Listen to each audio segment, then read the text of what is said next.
You are the URT. We are the we are T. We are the we are T. Welcome to the URT. Big up the URT. Emergency meeting. The first one I've called. The first one emergency meeting that I've called. And we've got to set the record straight tonight. Hopefully the panelists will be joining us. We're going to be talking about what happened, where we are, crisis at Manchester United. Some of us are going to have to talk about what this community warned about. Community said we need 5 players to go into that first team lineup. And unfortunately, we got 2 and everybody got giddy. And a young man who's learning on the job, just like Amorim is. We're going to be talking about Amorim's future. We're going to be talking about reacting 24 hours after last night's abysmal performance. Again, we congratulate Grimsby Town. Fantastic. Big up their owner as well, their chairman, giving it to us. So big up to him. And congratulations to them again. The ownership. Everybody says I'm negative. Everybody says this community is negative. Everybody says that we're obsessed with the ownership. But yeah, all roads lead to the ownership. All the roads lead to the ownership. But yeah, join us. Join us tonight. It's going to be a big show. I need to hear everybody's perspective. As the 3rd time in his 8 months in Manchester United, Amorim threatens to quit. 3rd time. Garnacho apparently has joined Chelsea. There's no rumours of anything midfielders. 3 days before, Anthony may be on his way to Betis. Yeah. I just wish I wish this community was wrong. I really wish this community was wrong. I really wish that.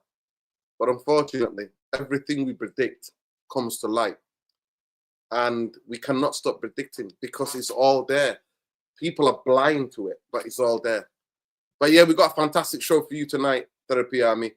And congratulations to every one of you on the 14K. This channel should have more subscribers because there are a lot more United fans who see it and know. But unfortunately, we're shadow banned because of you know what. But free the people, free the land. Free the people, free the land. Yeah, it's been a pleasure.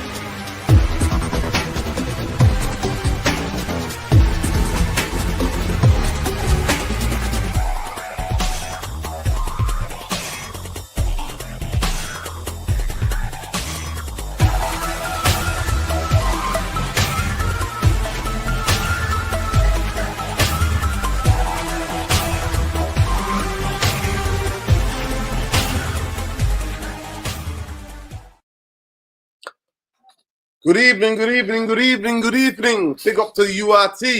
Smash a like, people. Smash the like. Subscribe to the channel if you're not already subscribed. Yes, Jamal is in the car park. How you doing, Jamal?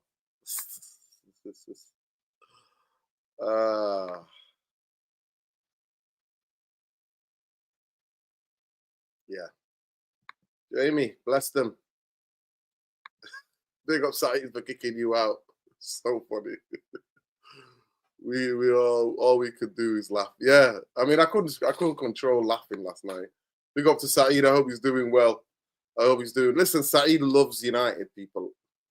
I'm older than Saeed, and yeah, I know, but Saeed loves United.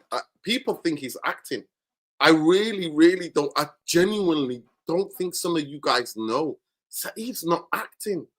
Saeed is Trump. When I left his gaff last night, he was on the floor, demoralized. demoralized. I had to like Saeed. At least after even the camera goes to Saeed, listen, just get up, bro. Just come on. Come on, get your head up.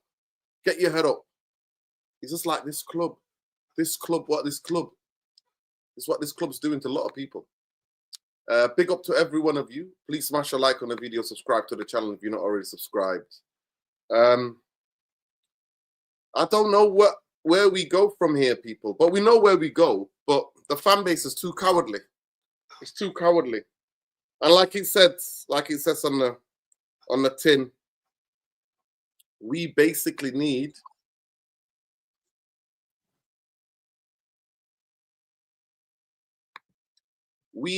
I'm gonna just set this the poll question tonight. Is it third time lucky for Amorim to walk away from this football club? And should the people who hired him go with him? Should the people who hired Amorim go with him? Simple question. It's a yay or a nay. There you go, people. That's the poll question. Please get involved. Hopefully, we're waiting from the brothers. Hopefully, they'll jump on. I want to hear from them. I want to hear from them. Jump on FC. I want to hear from the brothers because I want to hear their match reactions. But yeah, how are we feeling? The question is, how are we feeling? How are you feeling as a United fans? How are we feeling tonight? Nuruddin, I watched your watch along you did with Saeed. My word, I laughed till I cried when the goals went in Stad, but it was the only joy I got as a United. Absolutely rubbish. Big up to you, Natalie. Yo, Nuruddin, big up like your football knowledge. Amorim out in your south. De Serbi, Savi in. At least if Eddie will kick out the scrubs and coach Believer. Maybe we could get him in Jan. Big up to you, only ballers. Big up to Jamie Wynn. Big up to all the mods tonight. I couldn't go. I couldn't come in here last night after that. I was emotionally drained. I mean, from just laughing, just the hysterics. I was laughing. Hope he walks. Ineos need to feel the pressure, the heat. They're a mess. Yeah, but please get involved. Please get involved, and people, please smash the likes on the video. Rasmus is gone for 40 million. Alex is gone for 40 million. And any chance they put 100 bill for Baleba? No. I doubt it. I very much doubt it. Emergency beaming like League on, yeah. This is the first one in the United Real Therapy. This is the first emergency meeting because people that were telling us that we played well against Arsenal saw us what happened last night. And I just want to know when we told people that Arsenal gave us the ball and just sat back. People were telling me, no, you got it wrong. And I'm like, you're getting into this false sense of hope. The biggest thing this club is good at, and I genuinely wish the amount of money and time and energy they spent on propaganda and the PR and spinning the fan base to bits. I wish they spent that on the football team and the football club. We would be in a lot better place. I wouldn't ever have to talk about Glazers. I would never have to talk about Ineos. I would never have to talk about any of these. That's where we'd be. Get me on for a bit. Can't be spending too much on a super chat. Mupsy, hit me. Are you on X? Hit me. Don't have to spend anything. But we always appreciate it. Please, can you message me on Insta or on X? I want to hear from you. Nothing is going until we get Glazers in here. Nothing's going to change. Yeah, big up.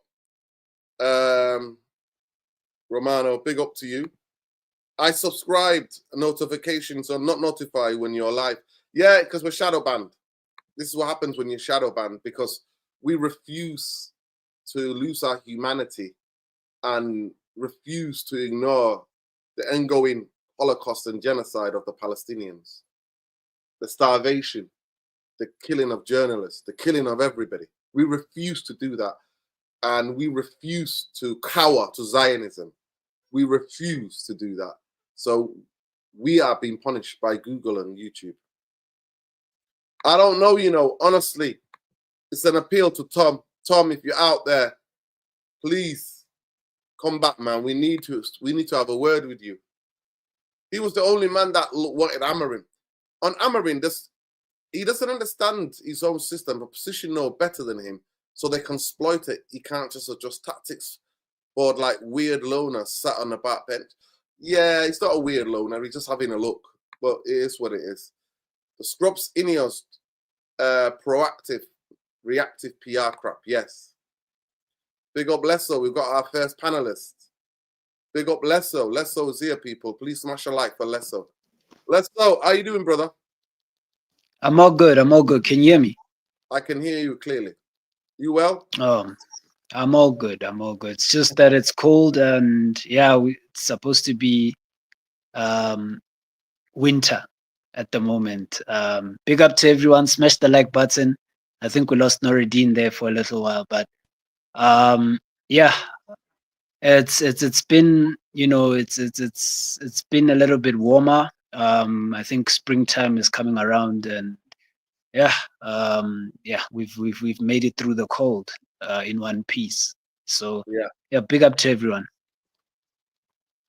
Yeah, big up to everybody. How do you see last night's game, brother? How did you see last night's game? Obviously, you were on for the match preview. I think it might have been on a Friday we did the match preview, or whatever game that we did, and you said this man's done out here. And you actually get a bit of pushback about how you say this guy's done out here. But do you believe that the people who hired him need to go with him? Because how do you trust the people who've hired him to get it right? Yeah, no, of course. I did say that this is it's on the people who brought him here. At the end of the day, you can't when it comes to accountability, it comes for like everyone has to be included in that. It can't just go to one party. At the end of the day, you have to look at who brought this person here. I mean, even with HR, I mean, people forget that in HR, they get a lot of HR managers get a lot of scrutiny if they actually get their recruitments wrong. If they don't do their proper background check on someone that they're trying to recruit into a company. The higher managers get on them. For the poor hiring of staff. So in this case, obviously, it has to be Barada. He got rid of Ashworth because Ashworth had a difference in opinion and in what Man United wanted to do. And he also actually stated that, in Amorim, there's the personnel in itself won't be able to execute whatever instructions that he's going to try and, obviously bring forth. That none of them fit the system that he's trying to implement. Most of them are not his players anyways. And it was always doomed to fail, if not anything. So you sack a guy like that who has a foresight. I mean, apparently his list, when I looked at his list, apparently number one was actually it was Thomas Frank, who was at the top of his list, right, at the first. So for me, Ashworth may not have been one of your favorite people, but as a sporting director, of course, he knew more or less what suited us, going forward, and with what we had at the same time. That's a sporting director's job is for him to see what he can utilize with the current, whatever he has in his disposal. So in our case, we still don't have a sporting director. I mean, you cannot tell me Jason Wilcox is a sporting director for a club of this size. So that in itself is a joke. Never mind anything. We haven't even replaced Ashworth. We've got Barada running things, and they don't want to sack the guy. keeping him into that. This is what this was my stance. Anyways, I said that after the Spurs game, he needed to go because he walks into the following season with tons of pressure already on his back. It's very counterproductive because if players know you're under pressure anyways, they're gonna down tools themselves because they're gonna feel like, why should they try harder? Why should they, if they didn't like the way you played anyways, which clearly from last season you could see that they didn't like what he was doing. Why keep a guy here when he can't do what he needs to do as a manager, which is get results, and that comes first. And secondly, the playing stuff in itself does not suit the way he wants to play. So what are you hoping for in the following season with the same person and the same approach? It's stupid in a way. So for me, I've never wanted Ineos. I've said this. They don't have the money. They didn't have a plan before they bought into Manchester United. There was no due diligence that was done before the club was purchased, or should I say the percentage that was purchased. This was done as a vanity. Sir Jim, it was an ego thing for Sir Jim. He wanted to come in and obviously say that on his resume or before he passes away or whatever, that he owned on a portion of Manchester United. I think that's what he was here for. He wasn't here to build anything. And this is the thing that fans need to understand. This is why I never wanted him, because there was no plan. There was nothing that he has brought forward to say, this is what I'm going to do and that's what I'm going to do. So essentially, people were actually making up things as time was going. Bomber has just dropped. A bomber. Breaking news. Kobe Mainu informs Manchester United of a wish to leave on loan before deadline. 20-year-old has no desire to sever ties, but he wants to move for game time. Club made it clear not sanctioning temporary switch, except England's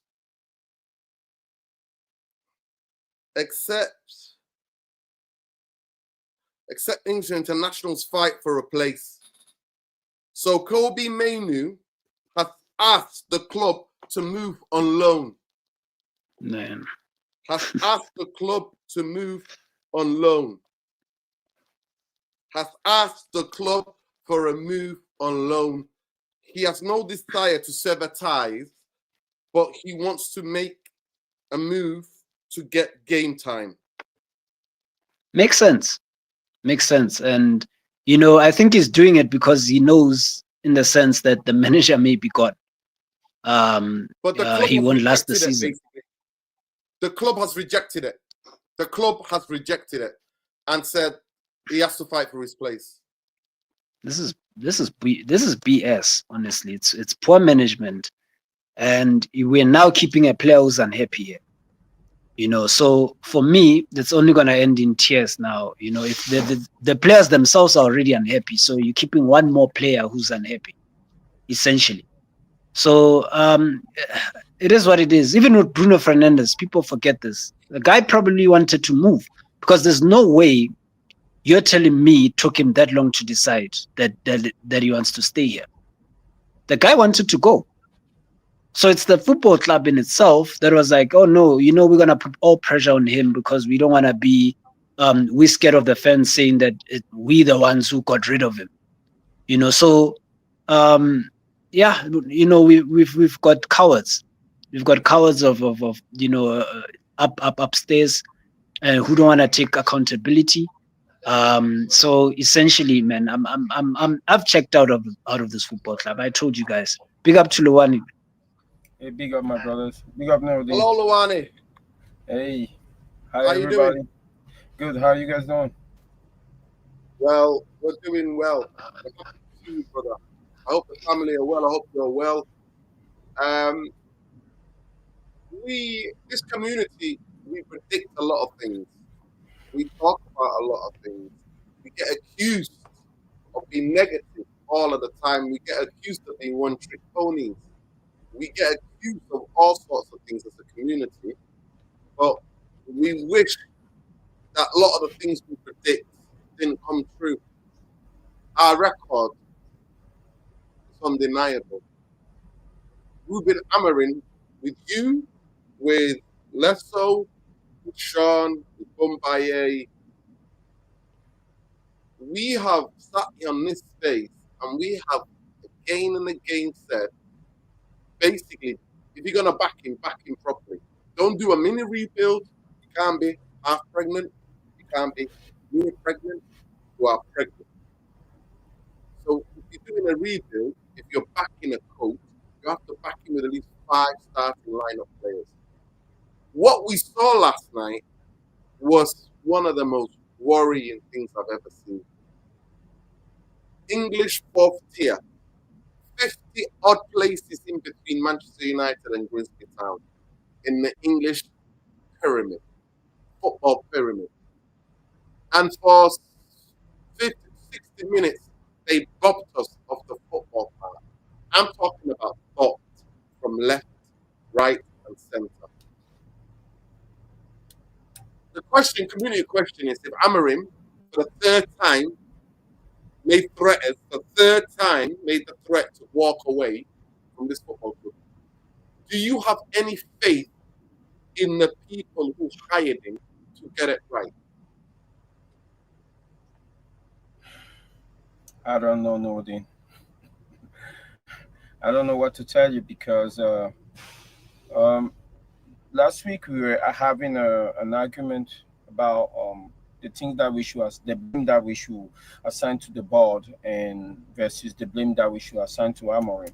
And I think I sided with Sean and Bomaye in saying that as far as tactic is concerned and everything that's happening on the pitch, we can absorb the board. But today I would like to come at you differently, right? We cannot, as far as the result that we had yesterday, we cannot blame the board for that, right? But hear me out. We cannot blame the board. It's not the Glazers' fault. That this has nothing to do with Berada and everybody that's on top of Amorim. I remember last year when I said I've seen enough of this coach and I cannot support this type of football anymore. It was just based on pure tactic and the way he was selecting the team, the way he was setting up the team. And I remember very well a lot of people in the chat, even on this panel, what they were throwing back at me is that we need to give him a customary 2-year period and we need to give him his own players. And I keep saying the measure by which you judge a manager is when the manager is underachieving with what he has, you cannot, it doesn't justify giving him time and giving him players. But people keeps telling me, no, no, no, we have to give him 2 years. We have to give him his own players and see how he fare. But that's not the reality of life. When you watch that game yesterday, Grimsby, come on, guys. Manchester United, Grimsby, we were a far superior team, and they still managed to beat us. And from how they beat us, they didn't. It wasn't even a strike of luck. It was a well-deserved win. If we would have won that game, that would be a robbery. It's because this manager is underachieving. It's just a simple fact as that. Nuruddin, I'll give you the example. I don't know if you are a commander, you're leading people into battle, and you having them go into battle, one hand tied behind their back with the way they set them up. You cannot come out later and start talking about they weren't fighting for you or they threw away the game because they want you fired. That's not right. I said it last week. This manager he's a weak manager. He's absolutely a weak man. How you set up your players for failure and after the game you cannot take accountability and you go on a press conference talking about these players have spoken, they have spoken loud. They have sent a loud message, and oh yeah, you cannot replace 22 players. What kind of nonsense is that? You see, this guy, he's not only, I think he's a psychopath. He's manipulative. He reminds me a lot of my son. Sorry. When I ask my son, I say, why are your grades sleeping? Yeah. Luane, come on. Your son is no, I'm just giving an example. Okay? Bless your son. No, my your son is a child. He's a child. No. He's 19. He's 19 now. No, that was the stage where I'm just giving. He's still a teenager. He's still a teenager. There was a stage. There was a time where you ask him, why are your grades sleeping? And he'll tell me he doesn't know. Or you ask him, why are you doing something you know? So why are you doing something bad? Why are you doing this? Why did you do this? You say, I don't know. Of course you know. You know that it's not good, but you still do it anyway. As if a mea culpa will absolve you of the consequences, right? We've come a long way. Amorim have set up the stage. Last season, he told us the storm is coming. This season, he told us exactly the same thing. He is lowering the standard by all metric. And because he knows that he's not good enough. But instead of accepting responsibility, he's coming out throwing the players under the bus. Guys, please, look at the lineup yesterday and tell me, how can Ugarte, his own man, how can Amad Diallo, Mbomo, all those players on the pitch yesterday throw away the game? It's not true. The only reason I agree with you, Nuruddin, when it comes to the board is that for him to go in a press conference and say the things he said and still have a job today, that's true, Nuruddin. The board is incompetent. There's no way a normal board, a normal owner can sit down, watch that press conference, and Amorim should still have a job today. No way. That's the only reason I agree with you, that the board is incompetent. If anybody should lose their job, it's Omar Barada. It's Omar Barada, because he is the one that undercut his own people that he named. Normally, Vivel and the other guy are supposed to recommend the manager to him, but he went and picked the manager. He's the one that have to be held accountable. And if Sir Jim Ratcliffe stands for this as well, he also need to answer for some question. Big up to Jarvis, having a nice time, hopefully in Mallorca. Big up to Chief Editor, United Real Therapy, Khalis Ramadan Lassie, anything, across all events. Mr. X himself, you must follow this fella, because this fella is across everything. He is across everything. Khalis Ramadan Lassie, Chief Editor, United Real Therapy, must follow. He must be followed, right? Check him out. Big up to Khalis, big up to Jarvis, big up. Jarvis, we like your 2 pence on this, but I know that you're busy. Enjoy your drink. But boy, oh boy, have this football club sank to new lows. I am not angry. Saeed was devastated. I remind you again, please go and subscribe to Saeed TV across all his social media. This wasn't an act. He's devastated. He is devastated. He takes it deeply. I've watched United a lot more longer than for Saeed. I've come to terms with that. I've accepted a long time. Unless the rotten core on the top of this football club is removed, this football club cannot move on. And it's remained the same in the past 13 years. Fergie's genius overrid that system. But even at the end, Fergie was covering up for them. Fergie was covering up for them, coming out with there's no value in the market BS. They're always quarter pregnant, half pregnant, and when there's no such a thing. That's who they are. Every other season we're on a rebuild. You either back or you sack. But I have zero faith that these owners with Ineos, these frauds, Omar Barada, Wilcox, and the rest of them, are going to fix this anytime soon. So for United fans, I'm telling you, and I told you last season, strap in. Get that seatbelt on. Get that seatbelt on. Nuruddin, are you saying we lost yesterday? Are you saying we lost yesterday to Grimsby because he did not get backed? I'm just saying to you that from where we went to 15, you cannot fundamentally, you cannot change the starting lineup if you don't significantly change at least 5 to 6 players in that starting lineup.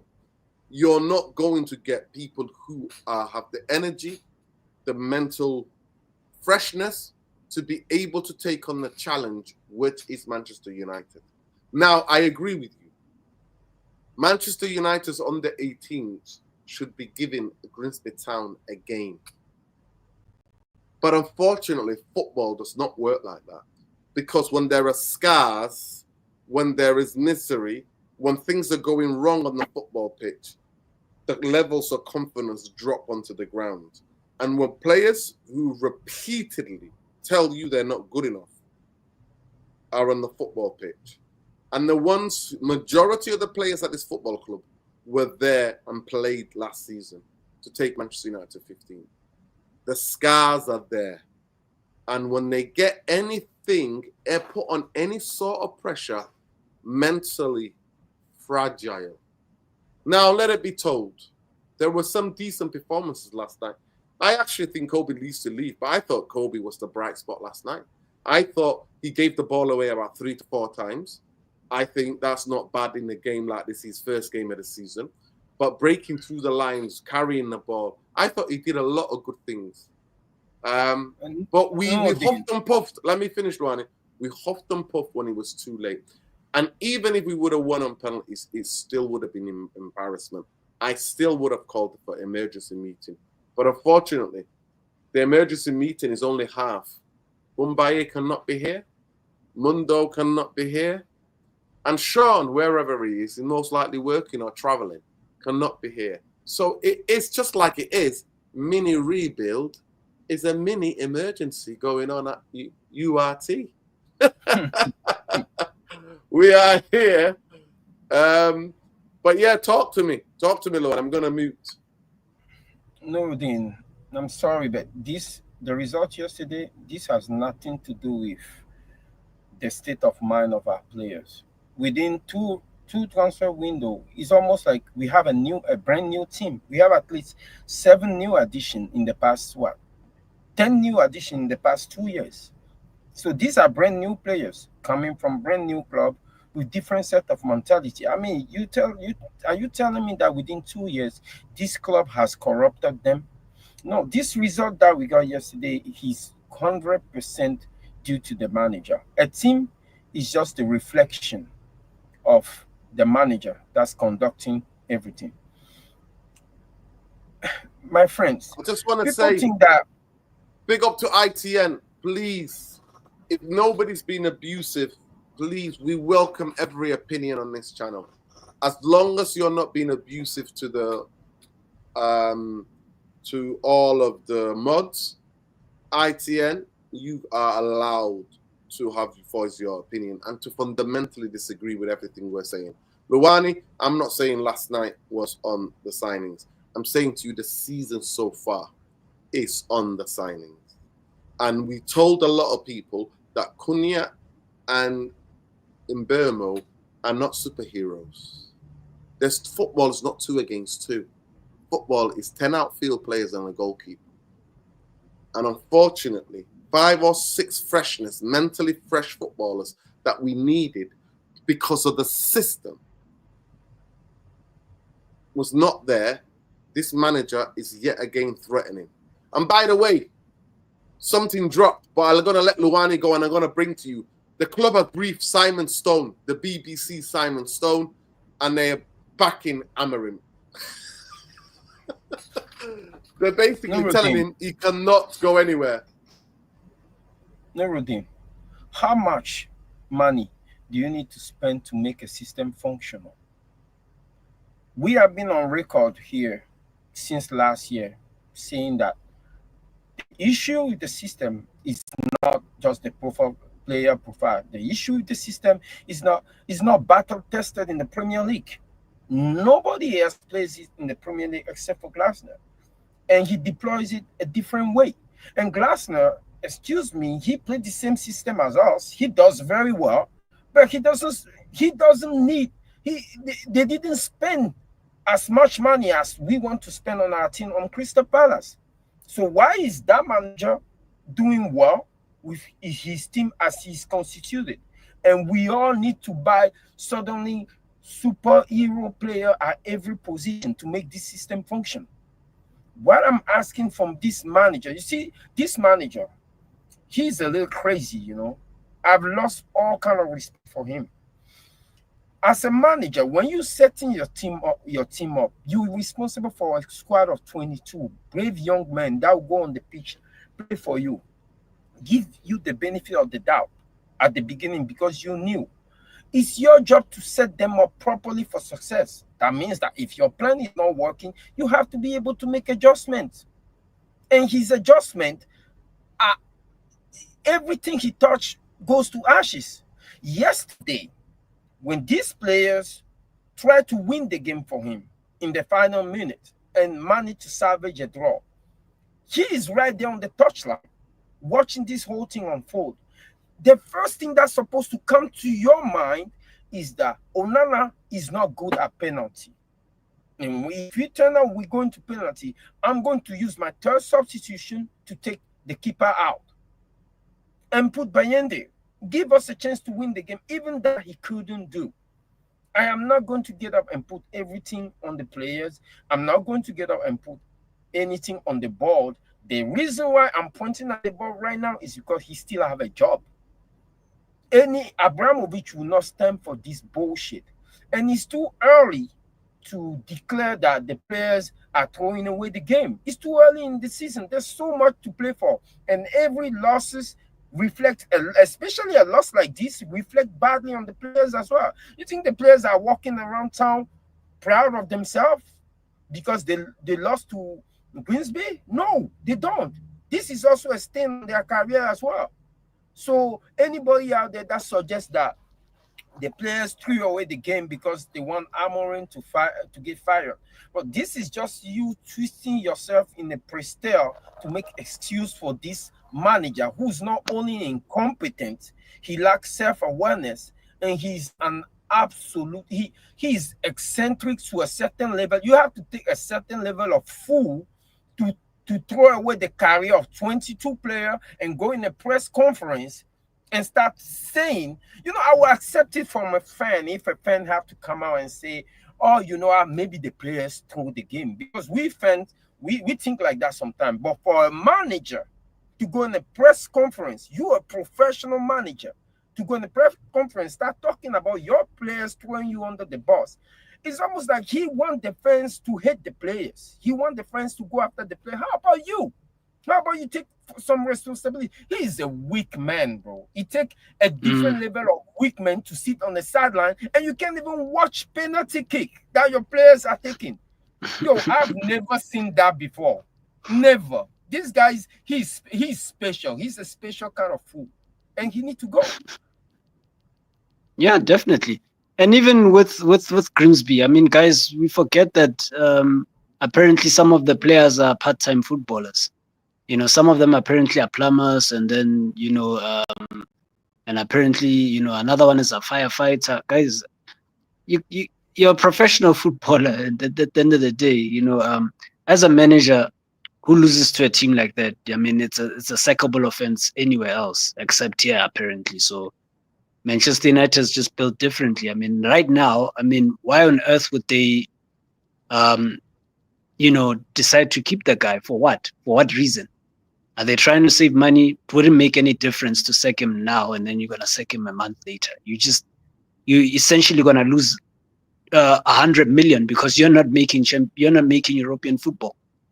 So I don't know what kind of business these guys are running, but it's kind of stupidity, honestly. In it, at some point, you have to call it out for what it is. We're on course on losing 200 million now, missing out on 200 million, and then who's going to get sacked now?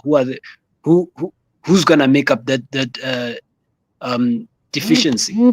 So I don't know who they're gonna sack next. Honestly, one of the working staffs or whatever to try and make up for that kind of money. But this club is just a joke, honestly. And and that result, honestly, I actually think we deserve to lose. We even robbed the guys. So there's no running away from saying that we're unlucky or anything of that. We robbed these guys. That's what hurts more. Is that we almost got away with with one. Let's never mind that. So no, Ineos, if they don't sack Amorim, it's on them. At this point, it's on them now. I'm gonna stop looking at the guy because the guy doesn't keep himself here. The guy didn't bring himself here. So what's your plan? What is their plan now going forward? Do we sit out the rest of the season with the guy and get us to a similar relegation spot, or do we sack the guy now and try and salvage the season and go back to a more attack, or a back four, with a three midfield setting, or or whatever. But we need to go back to the basics, and see what fits the current personnel. That's the logical approach. But will we do that? Because I haven't seen anything logical from this football club. Never mind anything. So I don't know, man. Luan, what do you think? Because honestly, I put the blame. I put the blame on both the ownership and the manager. But the manager doesn't say, he won't sack himself. He won't walk. So and these are the same owners who said Bruno must decide his future. So for me, it's you've got a weak board. Never mind that, and we've got a weak manager. So No, I don't know what is it. I mean, Nuruddin, the reason I agree with Nuruddin when it comes to his take, when he said that this club is a commercial club, is when you look at the Bruno situation in a nutshell, any club that's serious that want to rebuild would have sold Bruno to the Saudi, pocket that 100 million and reinvest into the team.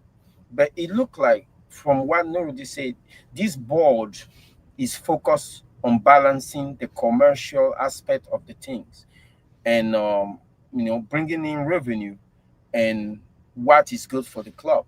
And it's look like it's a decision that they are incapable of making. When they this should be a cut and dry situation. Sell somebody who's been with the club for 4 years or 5 years, and then pick up the money and reinvest into the club, go into a new direction. They're trying to sell us this rebuild thing, but they're not acting as such, and that is an indictment on the board. But I want to compartmentalize the situation. Look at the board for what they're doing. As soon as the season starts, I want to judge this team on their performance on the pitch. And that's why I look at the manager. It just hurts me that we have a manager I'm like, I look at him now. It's personal now. He's so eccentric. It takes a different kind of fool to have a system that everybody, even people that don't know anything about football, will tell you that we don't have the numbers in the middle of the pitch. But yet you are stubborn. You're stubborn, you don't want to change it, and you're sacrificing the career of these players. You're sacrificing the emotional state of the fans. You're wasting everybody's time, and you're doing your own thing. What kind of individual wake up? How does he even sleep at night, this guy? Big up to everybody. Big up to Ben. How you doing, Ben? It's the night. It's the day after. The night after the night. How are you feeling, first of all? Big up to you. How's your nana? How's the rest of the family? And how are you? Big up, guys. Big up. Good evening, everyone. Make sure you hit the likes and subscribe, man. And free Palestine. Fuck Zionism. Yeah, man. I'm good, bro. Family's good. The nana's strong. Keeping strong. She's Honestly, man, see the treatment she's had so far, it's literally second to none right now. She looks so much better. She's not feeling any more pain at the moment. And man, it looks like this treatment's like, even though they physically can't cure the cancer, it looks like this treatment's actually doing a really, really good job, man. And like I said, man, like, it's obviously it's shit news. Obviously, they can't cure it, man. But honestly, man, I could take so many more years with my nana over anything. Like, most people just get stage 5, and then the cancer just keeps spreading, and then the body starts to just slowly go, like. But nah, man, she's keeping well, man. Appreciate it, man. Big up everyone. Hope you're well, nerd. And how are you? You keeping well, man? Yeah, I'm well. I'm well. Yeah, that's good. That's Quite good. But tired. yeah, we did a big walk. I needed a big walk today. It was a group of us that went for a big walk. So yeah, I feel hope you didn't. refreshed and I feel good. I fell hope you didn't over. run it. I hope I you didn't fell run into over. Saeed, because No, Saeed's no. running. He's trying to hide himself. Saeed, yeah, Saeed. Bless him. Yeah, but Honestly, he feels it. I genuinely think people I think feel. it's an act. Saeed feels it. Saeed loves Manchester United. I have accepted that. My love for United is with the big dilemma of the football club they're owned by the vultures. And now we've got new vultures. Two vultures now for the price of one. Facts. So yeah, man. Like, look, how are you feeling? My question is the same question to everybody. As the third time, as he threatens to walk away for the third time in his 8 month as the first team coach of Manchester United, how do you feel about putting trust in the people who bought Amorim to bring in the next person that can stabilize this football club? By the way, sending love to Ole Gunnar Solskjaer. He's been sacked after he got knocked out of the Batistas got knocked out of the Europa Conference last night. Yeah, man. Sending love to Ollie, man. Love. Yeah, much love. He's always a legend in my eyes, regardless, even though he was a terrible manager. But anyways, man, last night I wasn't annoyed. Man. We've been through dark paths before in terms of, like, we've lost stinker teams. We've lost to Rochdale. We had a 16-year-old schoolboy who scored at Man United and scored the winning goal under Jose Mourinho. We lost MK Dons. Man, we've been down low paths before. We've been near rock bottom. I don't think we've hit rock bottom until we've been relegated as a club. For me, I don't want Amorim to go because of one person, Bruno Fernandes. If you keep Bruno Fernandes and sack Amorim, I said it on Saeed on Fam Collins show. I said, Saeed, let's do what Nerden says and let's get a coach in. Let's get a coach. We've appointed him as a head coach, and look what happens. It's the same issues again, man. Bruno. And you know what? One thing I love to question is Bruno's job is he's a captain of Manchester United, right?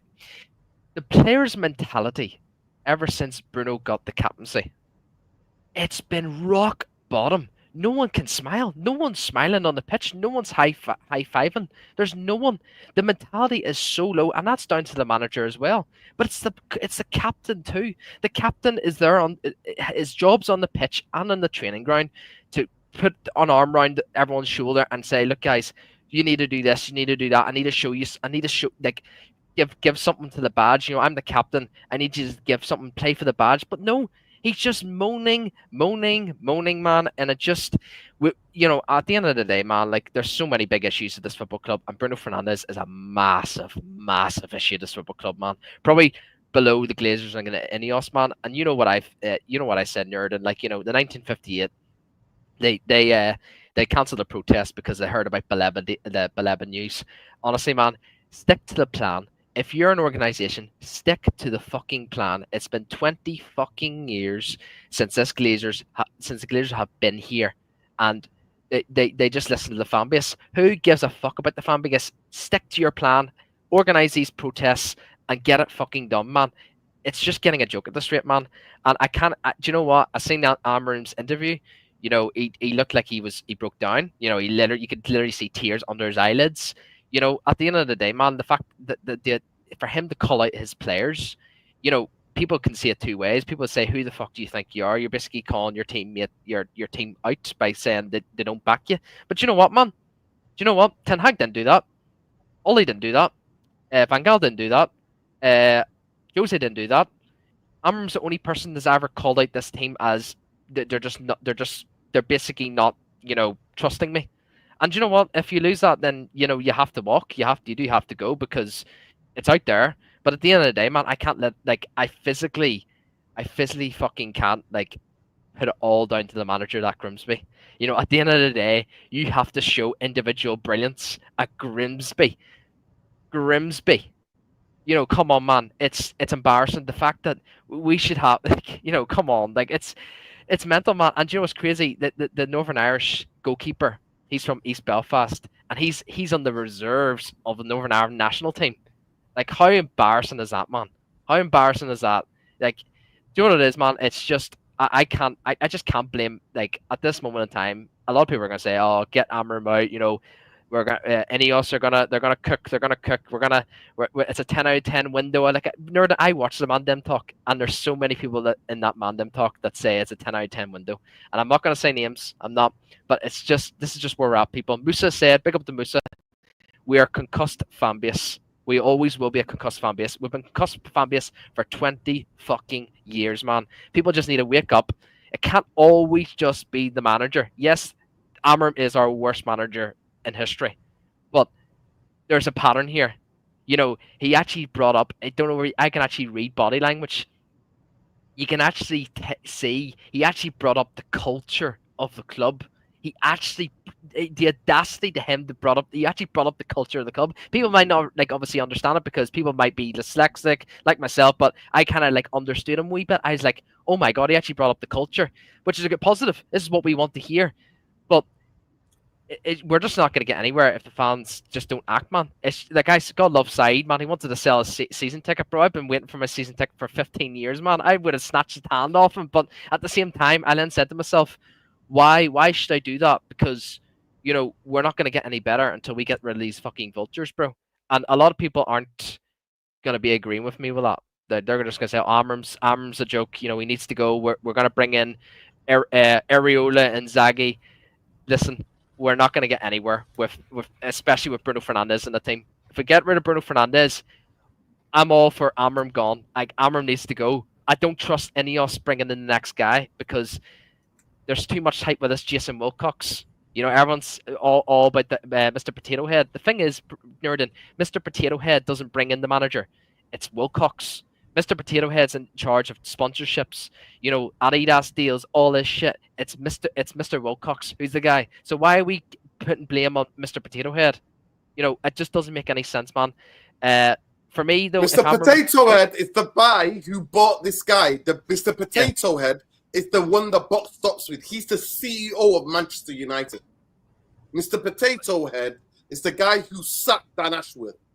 Mr. Potato Head is the guy who took the private jet to Lisbon to bring Amorim. But it's Wilcox too, though. It's Wilcox too. Well, Wilcox only got the job now. He was a technical director before. Mm-hmm. After they sacked Dan Ashworth, they promoted him to become the director of football. So at the end of the day, and the article from a couple of months ago, from last season, he was distancing himself from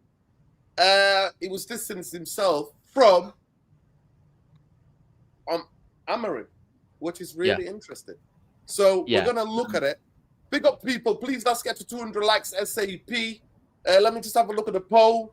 I asked the question, should the people who hired Amorim go with him? 80% of you have said yes. 20% of you said no. I'm now going to I'm going to share now what the club are briefing.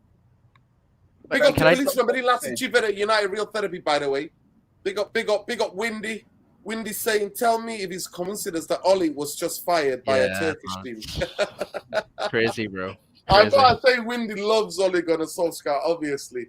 She remembers that great goal, the player that he was, and she thinks he was unfairly treated by this football club. And actually, a lot of people will take Ole Gunnar Solskjaer.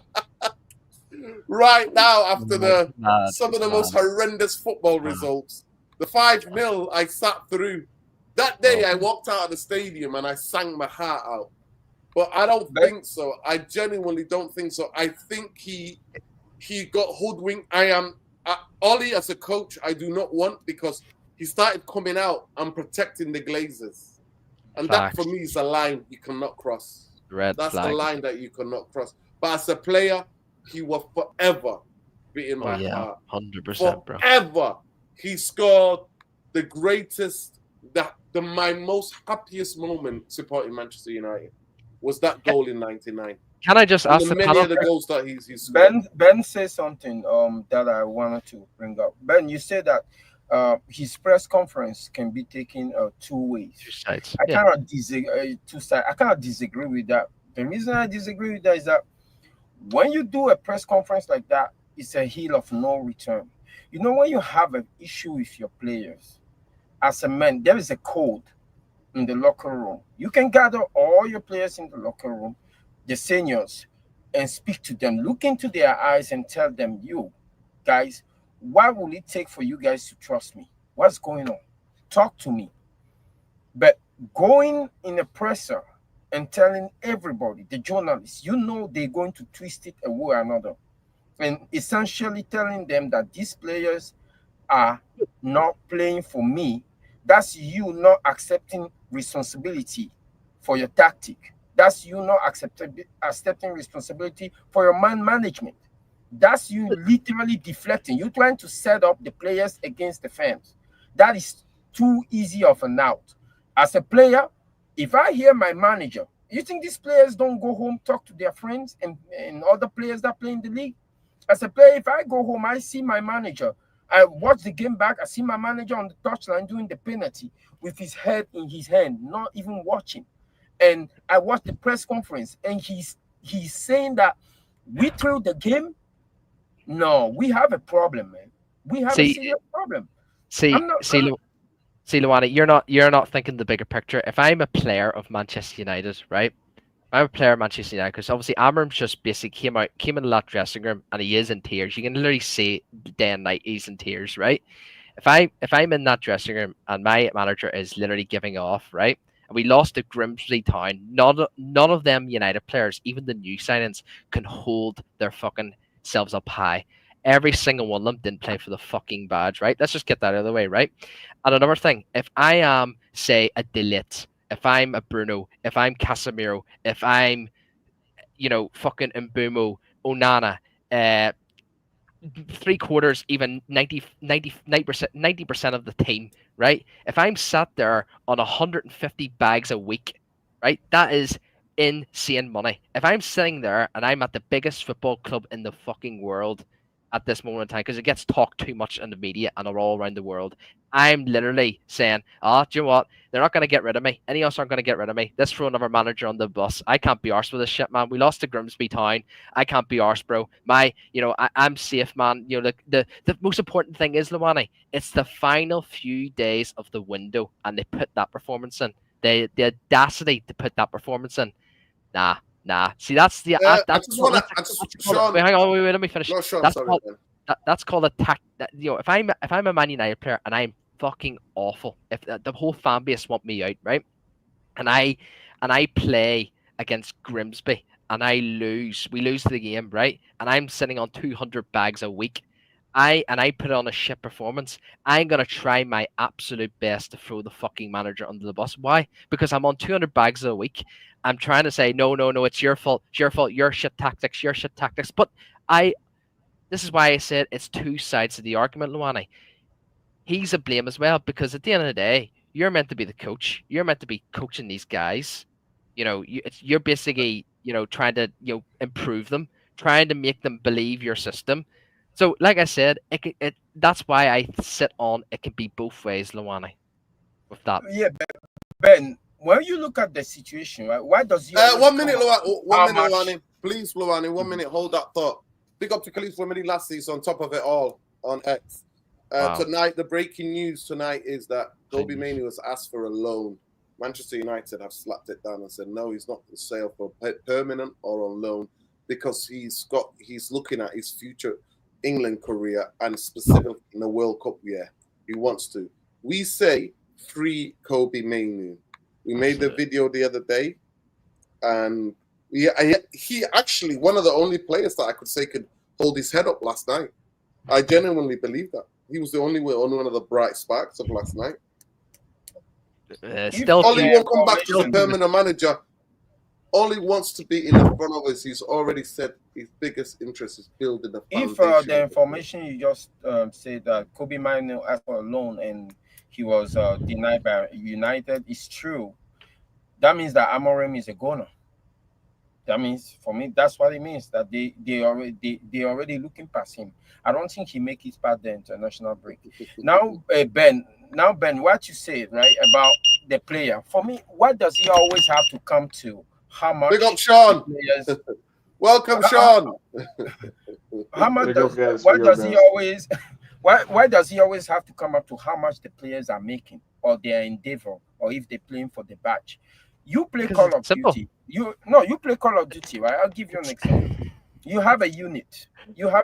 Right? You have the demolition guy, and then you have the sniper. The sniper is supposed to be on top of the hill, laying cover fire. Now you switch their position. You put the demolition man on the hill and the sniper to do the demolition job. You're setting your team up to fail, and the enemy is bomb rushing you. The worst part is the commander on the other side. They all know that that's exactly what you're going to do. And he already told his troop, this idiot on the other side is going to set up his people to fail. So we're just going to bomb rush them. That's exactly what's going on. We have a manager that's fucking up.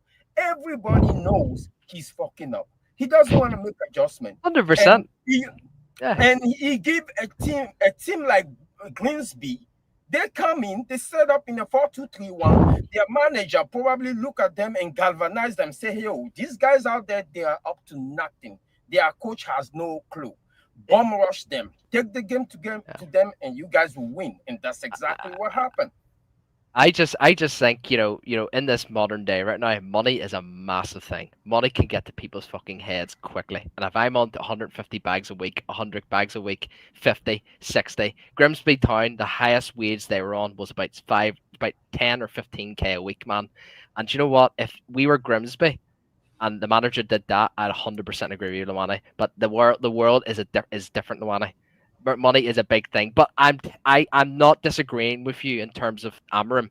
I'm just saying it's both sides, in my opinion, in terms of the money. I mean, to be fair, let's be right. Should Manchester United players, without even a coach last night, do what they needed to be done and match? Because when you play the lower league teams, by the way, 53 or 50, one position in between, fourth tier of English football. I said we needed to go to the Championship, but I genuinely do think we found that level. We found our level. It was a competitive game. Say what you want. We found our level. But should Manchester United players, because one thing when you play teams from a lower leagues in the cup, you've got to match their work rate, their physicality, their hunger, their desire. You have to match these things. Coaches don't play for you. Coaches let you know, and it's up to the players to get out there to execute the game plan. But I just think once the momentum goes in football, and the momentum and the fact that he threw in last season, I genuinely think it's very difficult to recover from that unless you freshen up that squad. Sean, how are you? First of all, I watched my the stream that we did the other night. I owe you an apology. I owe you and Bumbaye an apology. I will try my hardest to try to stick to my original claim in the summer. I lapsed, just like an alcoholic. I lapsed, and I was over talking you two about the opinions. Even when you trigger me, I'm going to get something so where I can just put it in my mouth, just feel like that, so that I need to stay away from unmuting myself. So I hope you accept my apology. Regardless, whatever views we have, I'm happy to let you finish or to disagree. You've come in the show and you've said Amorim in. First of all, do you have faith? My question is simple. Do you have faith in the people who've got this spectacularly wrong Do you have faith of those people who brought Amorim here, despite the best advice from the director of football at the time, telling them his way of playing is not compatible with the squad we have, and you guys are not serious about a rebuild, and that person being sacked? Do you have faith in those people to get it right? Because again, for the third time in the 8th month, he's threatening to walk away. Last night he was a bit more vague, but there is no other way most rational people could take what he was saying. He said, "I'm gonna get done with the game and Burnley, and then we're gonna something needs to change." And he specifically said, "The players are throwing me under the bus." He basically, for the first time, spoke about the players explicitly. So, I would like to know what you thought last night, and then I would like you to answer the questions that I have put to you. And I'm going to mute myself and not to disrespect you or the audience. And I'm going to, regardless how much you trigger me with a lot of your, propaganda in your PR, sure. I'm going to mute myself. So carry on, Ben. But anyway, first of all, how are you? Are you traveling? Are you on base? How's the lovely sunshine in California? I'm home base. It's sunny. It's nice. But yesterday was one of the hardest and darkest days, I think, for United fan. I think those of us who thought that we had seen the worst, I think it could only get worse, and it has gotten worse than we could ever imagine. I think Amorim, what I saw from him yesterday, for me, is cowardly. I know that the agendas persist, whether it's the agenda about Ineos or the agenda of the players, it doesn't really interest me. For me, everything starts and ends with Amorim himself. I think even if you are a manager who has a system or a style of play in your head, I think just common sense should prevail, and you should be able to say, this is my system, but against Grimsby, I want to play more attackers, so I go with 4-3-3. Or against Fulham, I want to tweak this and I want to tweak that. And I think you should have just, the sense to be able to do that. And when you fail, not after 3 games, when you fail after 10 months and you have a win rate of less than 25%, I think it's extremely cowardly to come out and say, well, my players have spoken loud and clear. And when they ask you about your formation, you say it's not about the formation, because we played well against Arsenal. I think this guy is an emotional guy who is clearly out of his depth. I think he let his feelings get the best of him yesterday and has basically picked a fight with the players. I know people like to say this cliche that, even if you don't have a coach, you should be able to turn up against Grimsby and beat Grimsby.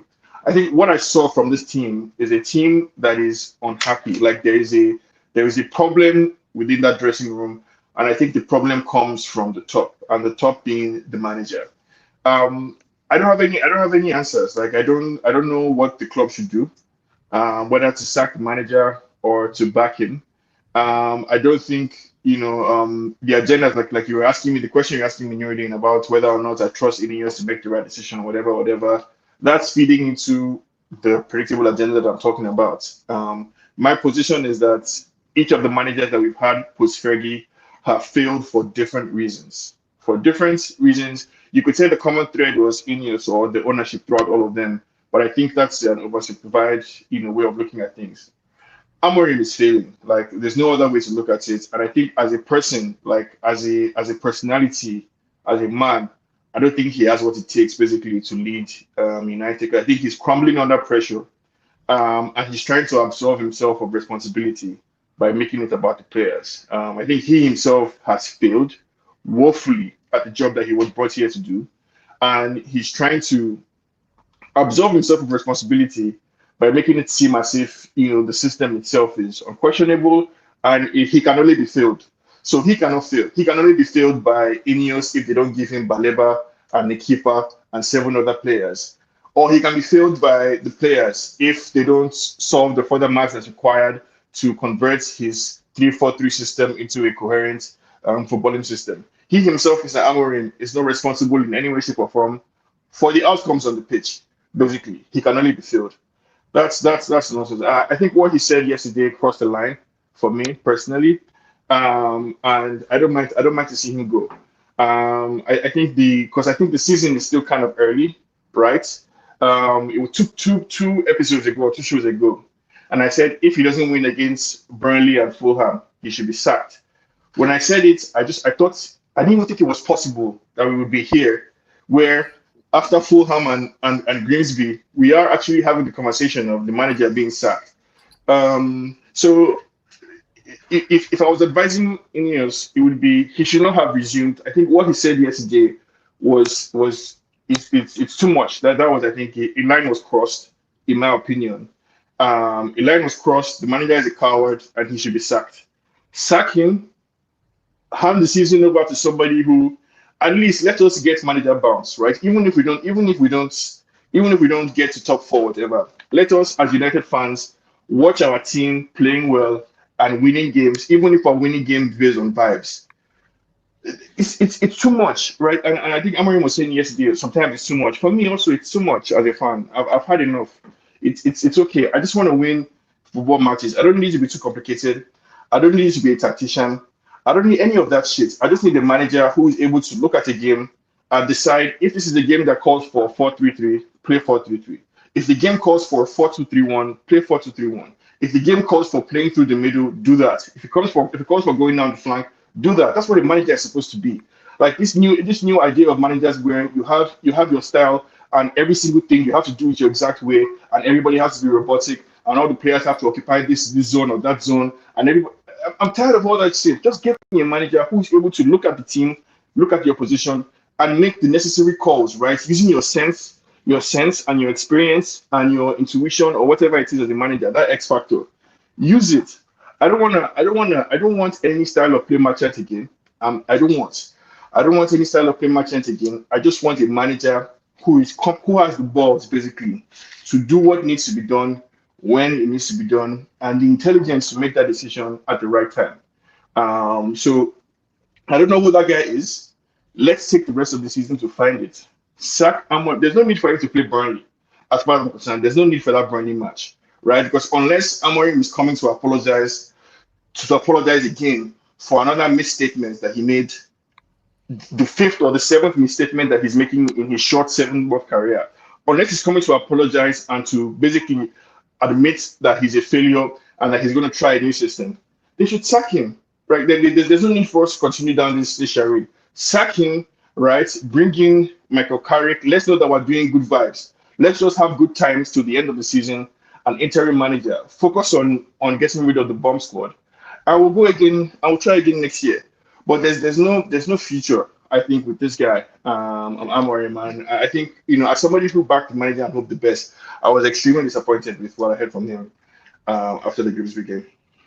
Sean, breaking news tonight as well. I don't know if you saw it, but reports that Kobe Mainoo has asked Manchester United for a loan move for the season because he wants game time to be able to hopefully get into the England squad for the World Cup.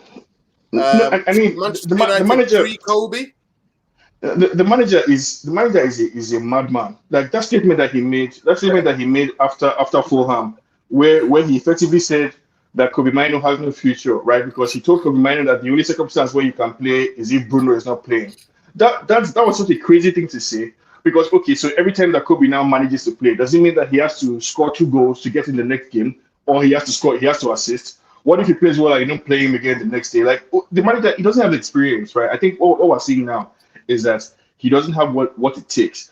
It's okay to be naive. It's okay to make a few mistakes, but when you're making mistakes and you're insisting, right? You're insisting that your pride as a manager, your pride is more important than the results.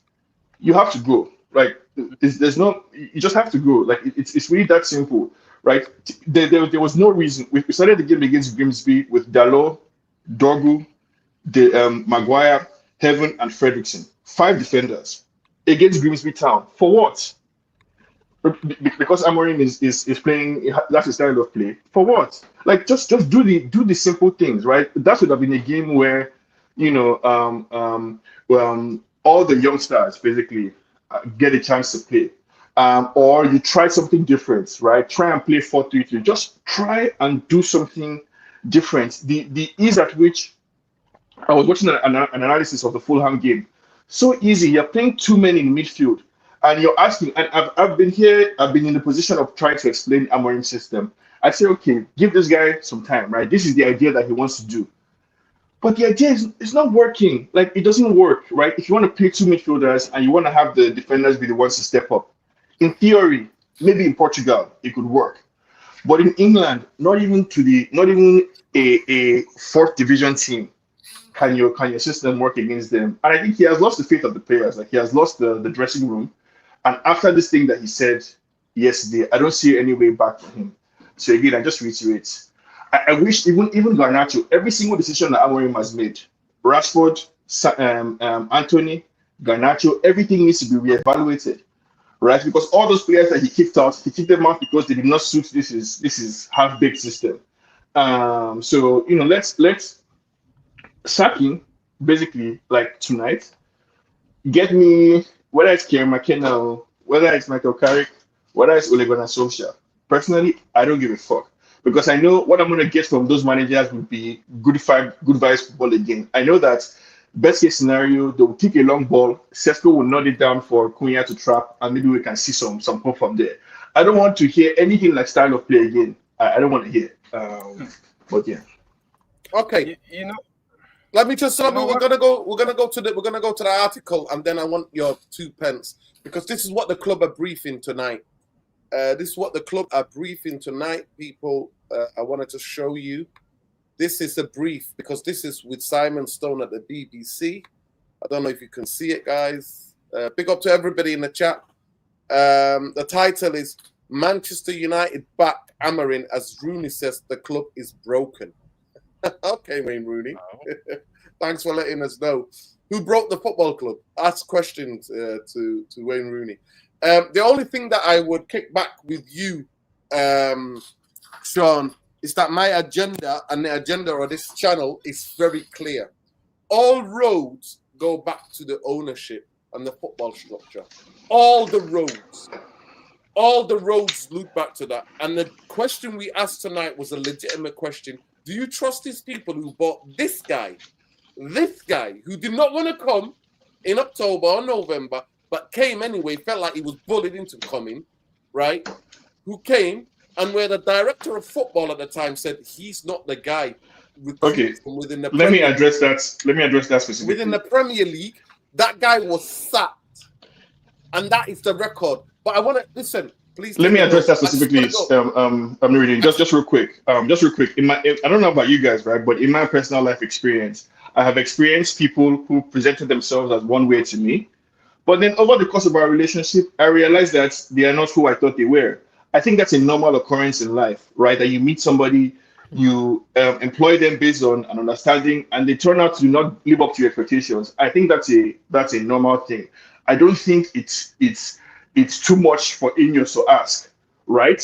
That the manager they hire, whether your name is Ruben Amorim or Ole Gunnar Solskjaer or Stephen Keshi, the former Nigerian national team manager, it doesn't matter who you are. It's not too much to ask that you don't have a 25% win rate, 7 out of 30 games, right? It's not too much to ask that you win more than 2 games in a row as the manager of Manchester United. So I don't think Ineos were crazy, right, to think that they would get something, at least something from this manager, even if not winning the league immediately. So Amorim has failed himself. He has only himself to blame. That's my own perspective. So when it comes to this situation, Dean, I have a question for the panel. When you have a Luani, football please, 1 player- second. Yes. Luani, I've been holding this article back. This is what the club is briefing tonight to the media. I just want to get through it, and then we can go back to the questions, and we can ask each other questions, and we can debate.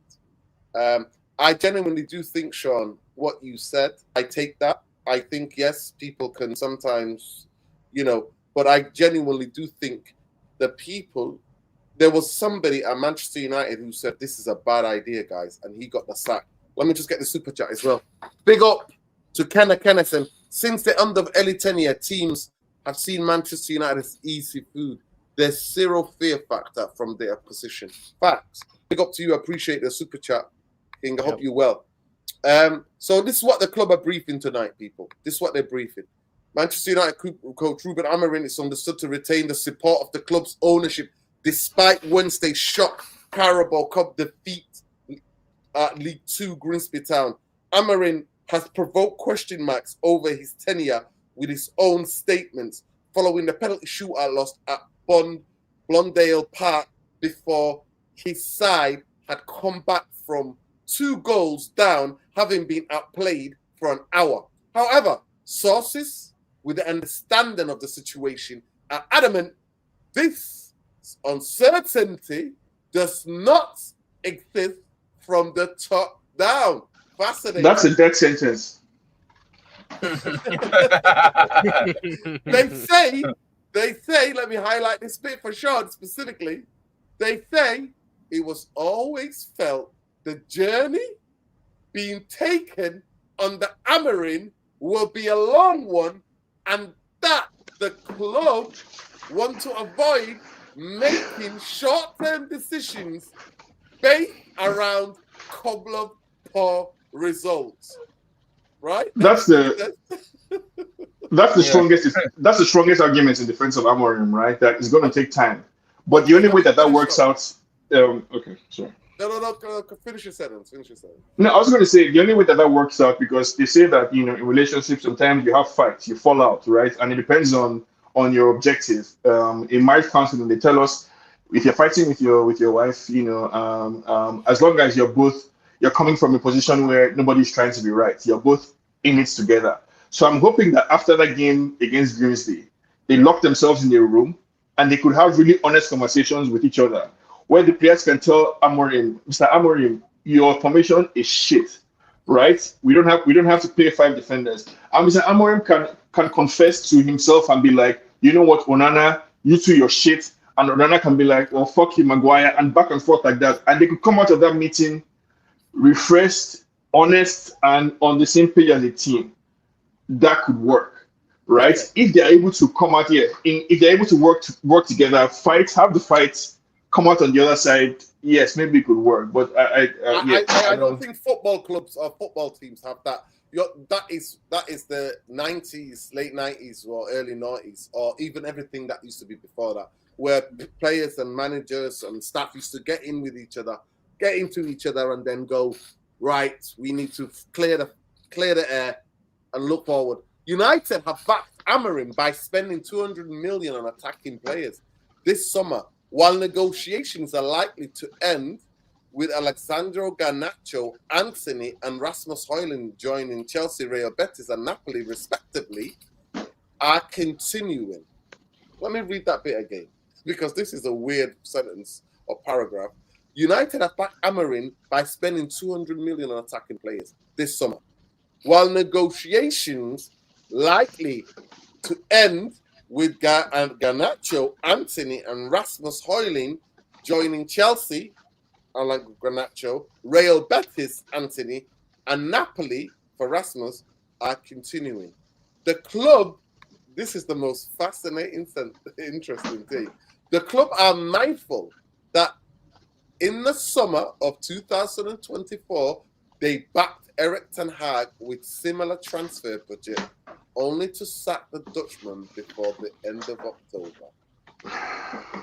Everybody has backed themselves into a corner. Amorim has talked himself into a corner. Ineos have backed themselves into a corner. And we're either going to come out of this with very brave decision making. So somebody has to be willing to eat shit. Ineos has to be willing to come out and say, sorry guys, we made a mistake. We take the shit, but we corrected it early and we're willing to move forward. Or they pretend like somewhere along the lines there could be a miracle that would happen and this ship would turn around. But I know you said you don't think it could happen, but I'm curious to hear what the guys think. I personally think that the players and the manager need to have a heart-to-heart. Like it looked to me when I saw Bruno on the bench for this game, what I saw in his eyes, what I saw, like kind of frustration I saw from Cunha, from Umbremo, from the team, I think there's a problem in the dressing room. And I think they could benefit from some cold, honest conversation between and amongst themselves. Okay. Before we get into that, I had one more thing that I was going to do. Damn. having ADHD is a bad thing. I was going to do something else. I was going to show you guys something else, but something has knocked me off this. Yeah, I wanted to just update you on the poll. So we asked, are the players Amorim out so far? Nearly 80%, nearly 80 votes, and 77% of you have said yes. 23% of you have said nay. What is that 77% thinking? Because like people were making this argument to me yesterday and today. Who on that pitch yesterday is Amorim out? Of the players that started, is it Maguire? Is it Fredrickson? Is it Aiden Heaven or Rugati or Sesko or Cunha? Like who on the pitch that let the 77%? I want to hear the names of who that started yesterday sabotaged the match. Because from my perspective, I didn't see any such thing. Who? I think I genuinely think for the first 60 minutes we did see like the players did not give a damn, because one thing you do know about English football, Sean, one thing you know about English football, and I want to bring the rest of the guys in, and I want to go back to Lesso. One thing we do know about English football, when you are playing in a cup tie, one of the things that you have to match is the work rate, is the endeavor and enthusiasm on the football pitch as the other team. And if you don't match that and you don't respect them in that sense, part-time footballers, then you're going to get found out. Because football at that level, it is 90 minutes of second balls. It is hurry. It's everybody sticking into everything because they don't have the quality to play the football. But they actually showed last night. If you are a Martian, last night you landed on Earth, and somebody said to you, which team is Manchester United? After visiting Earth 20 or 30 years ago, you would have said, oh, the team that was playing in the black and white. That's what you would have said. Because for 50 to 60 minutes, they bopped us, Sean.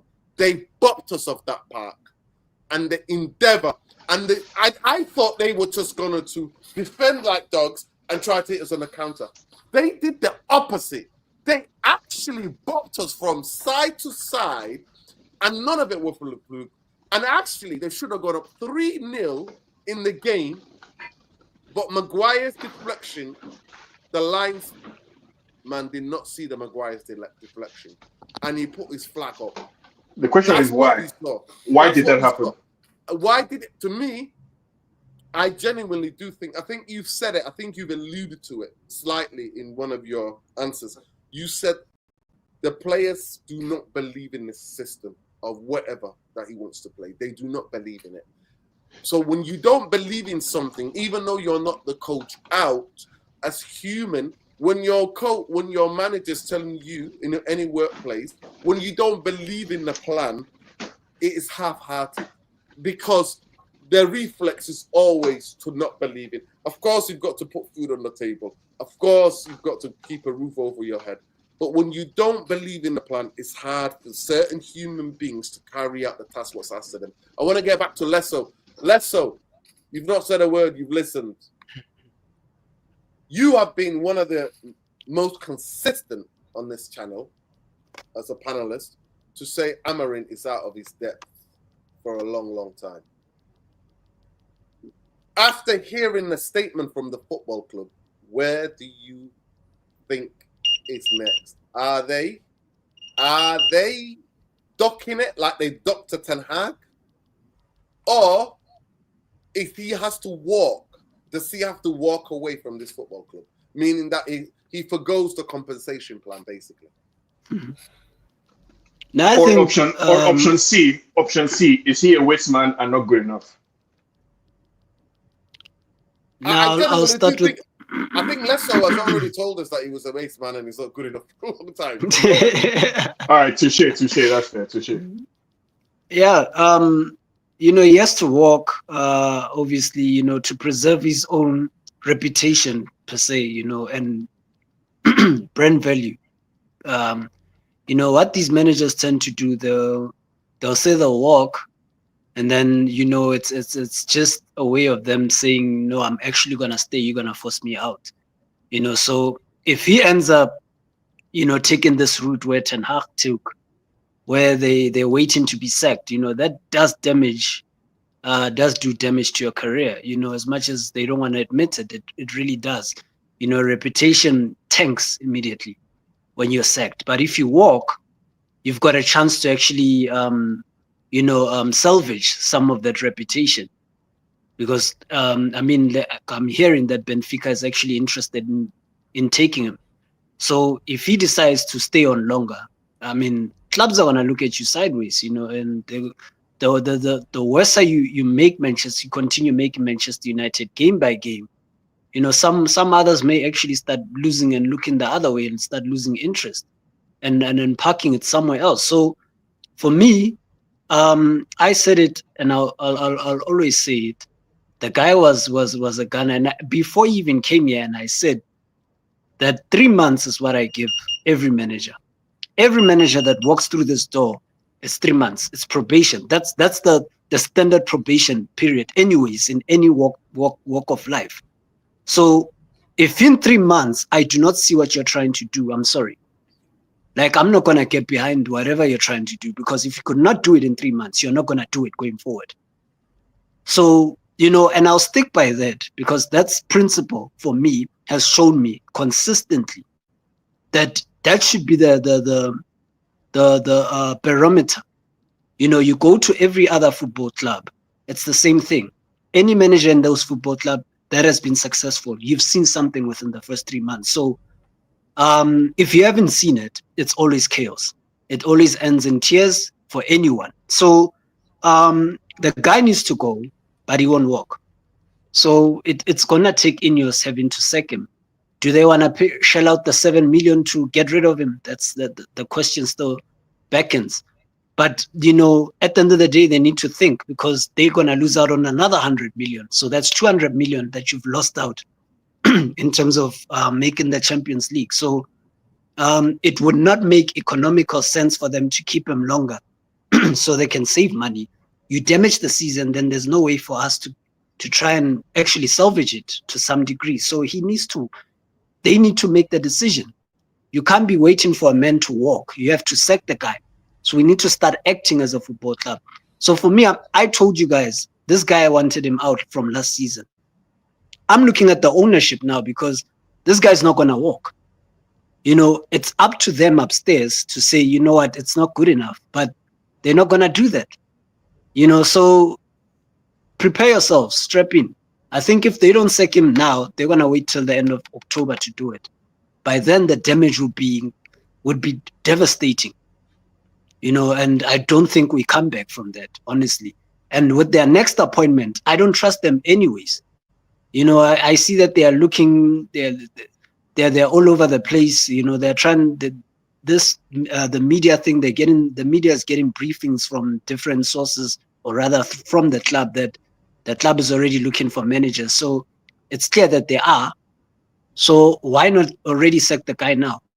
Get rid of him now. Get rid of him after Burnley, and make quick and swift decisions.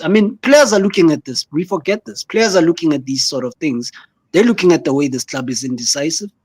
They're looking at the way we're not making quick decisions and all these other things. And they know that, what it is. We're safe. No matter what we do, we're safe. We can get away with murder if we want to get away with murder. Not to say that it's only the players' fault and everyone else, but entirely, you always look at upstairs. That's where everything starts. If there's no leadership upstairs, then everyone else down below you can assume or do anything they want to do. That's how an organization collapses. So for me, it's simple. This manager needs to get sacked, and they need to make that decision very quickly and swiftly. That's it.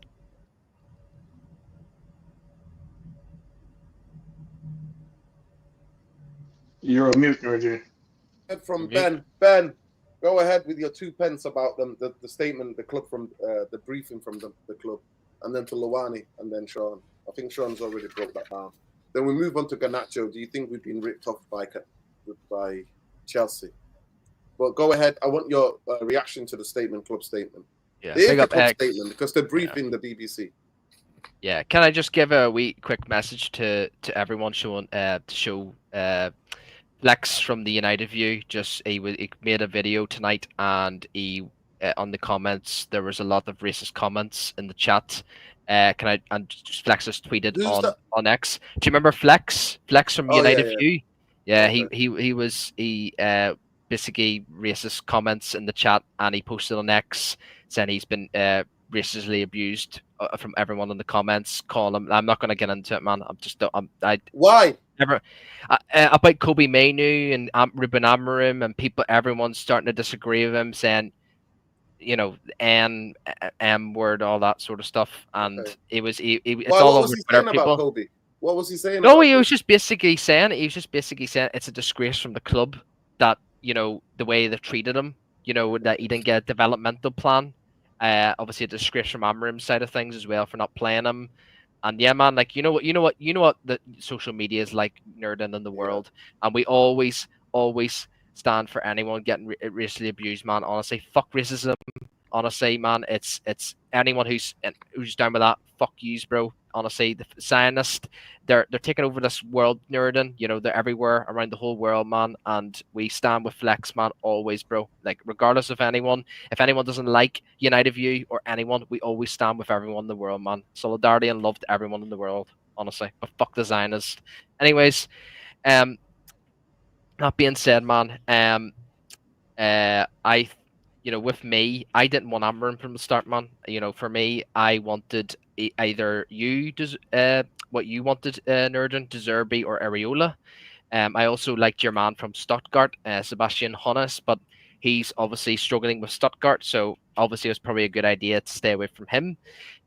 Me personally, if he did walk in the morning, I think the right man, and I actually do genuinely believe this, Nurden, from like in my opinion, I think the right man for Manchester United right now to take us forward is Eddie Howe. And do you know why, man? I've said it so many times. This man plays through the midfield, inverted wingers, fullbacks pressed up high. Man, this guy is the tactician. And do you know what?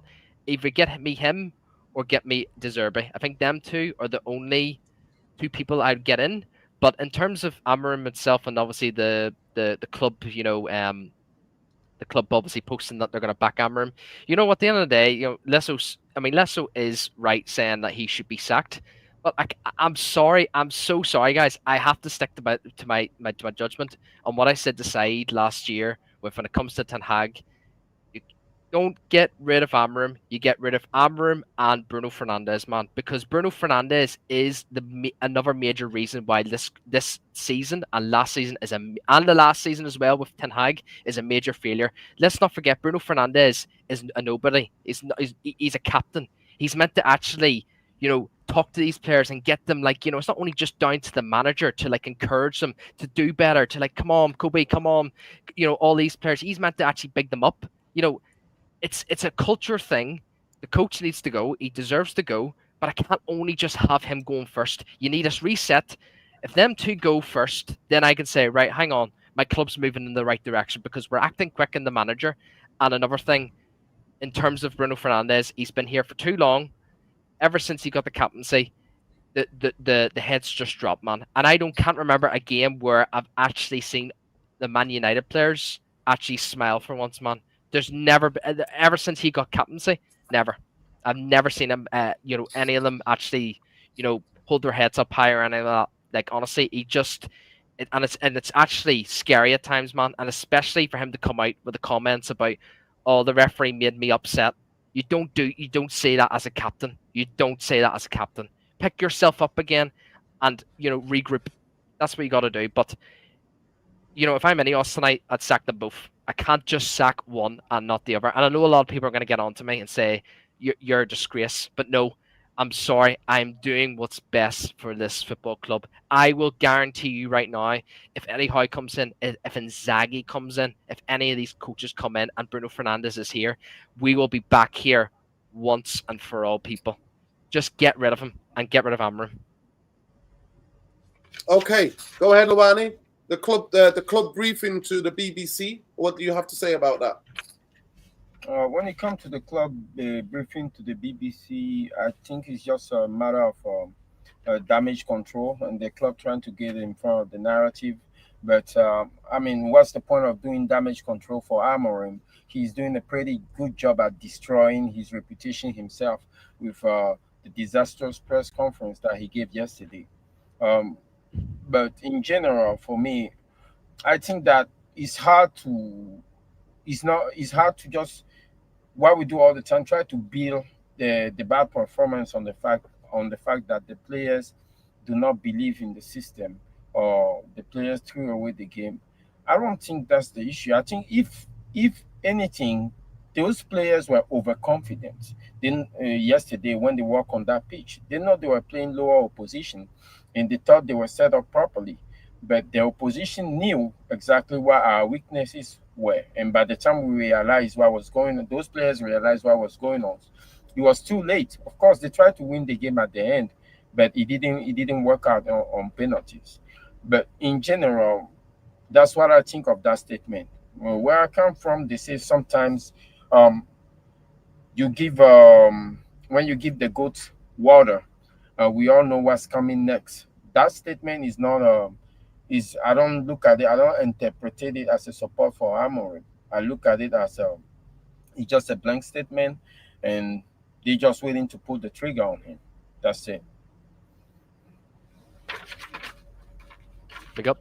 Yeah, Sean. Where do I we go mean, from here? Genuinely, where do we go from here? Sean, is there a world that Manchester United just keep sacking managers after manager after manager without really backing them? Or even the way we profile? Is there a problem? Is there a problem about the way we profile coaches that come to this football club?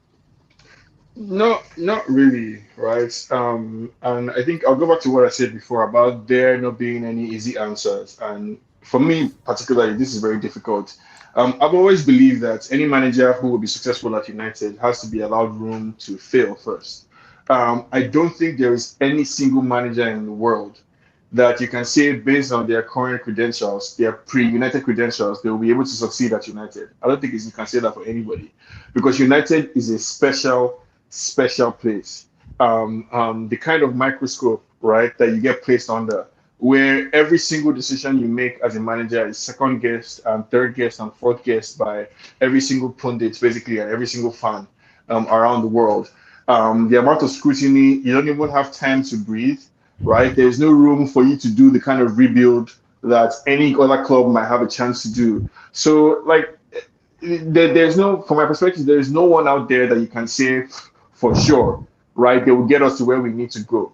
That's why it's important that whoever we bring in has, I think, enough humility, and enough sense to be able to be flexible enough to adjust to whatever comes your way. And I mean it. I mean what I'm saying. That I want a manager who can look at a game and say, "Oh, their right back is weaker. Let's attack down the flank this way, right? Or this game we have to bypass the midfield, so let's go long." I want my manager to come out and be able to explain what he did to get us a victory, right, or to get us a good result. Not somebody who is saying, "This is how I play football. This is the only way I know how to play football." So I don't have any good answers. I think the only way forward for Amorim, like I said, is for the players to have and the manager to have the kind of open, brutal, maybe even violence. If anybody needs to punch anybody in the face, let's get it out there, right? Let's hash it out, so that we can all be on the same page. And I really think the manager needs to be more humble. It needs to be a lot more humble than it currently is right now, because the idea that, according to him, the idea that it's not about the formation, I think is just laughable. After the Arsenal game, he came out and said the loss against Arsenal means that we can beat anybody in the world. That was a careless statement to make. Like that was a ridiculously careless statement, and it put a lot of pressure on the team because we all expected the Arsenal game. Most of us expected to lose, but we were happy with the performance. I don't need my manager coming out after that game, coming out to say this means we can beat any team in the world, right? And then you go to the game against Fulham. What do? You play the exact same lineup. You play Mason Mount, Cunha, and Mbeumo against Fulham and five defenders. What message are you sending to your new striker, Benjamin Sesko, right? That you don't trust him, that he's not ready. Like I think he has lost.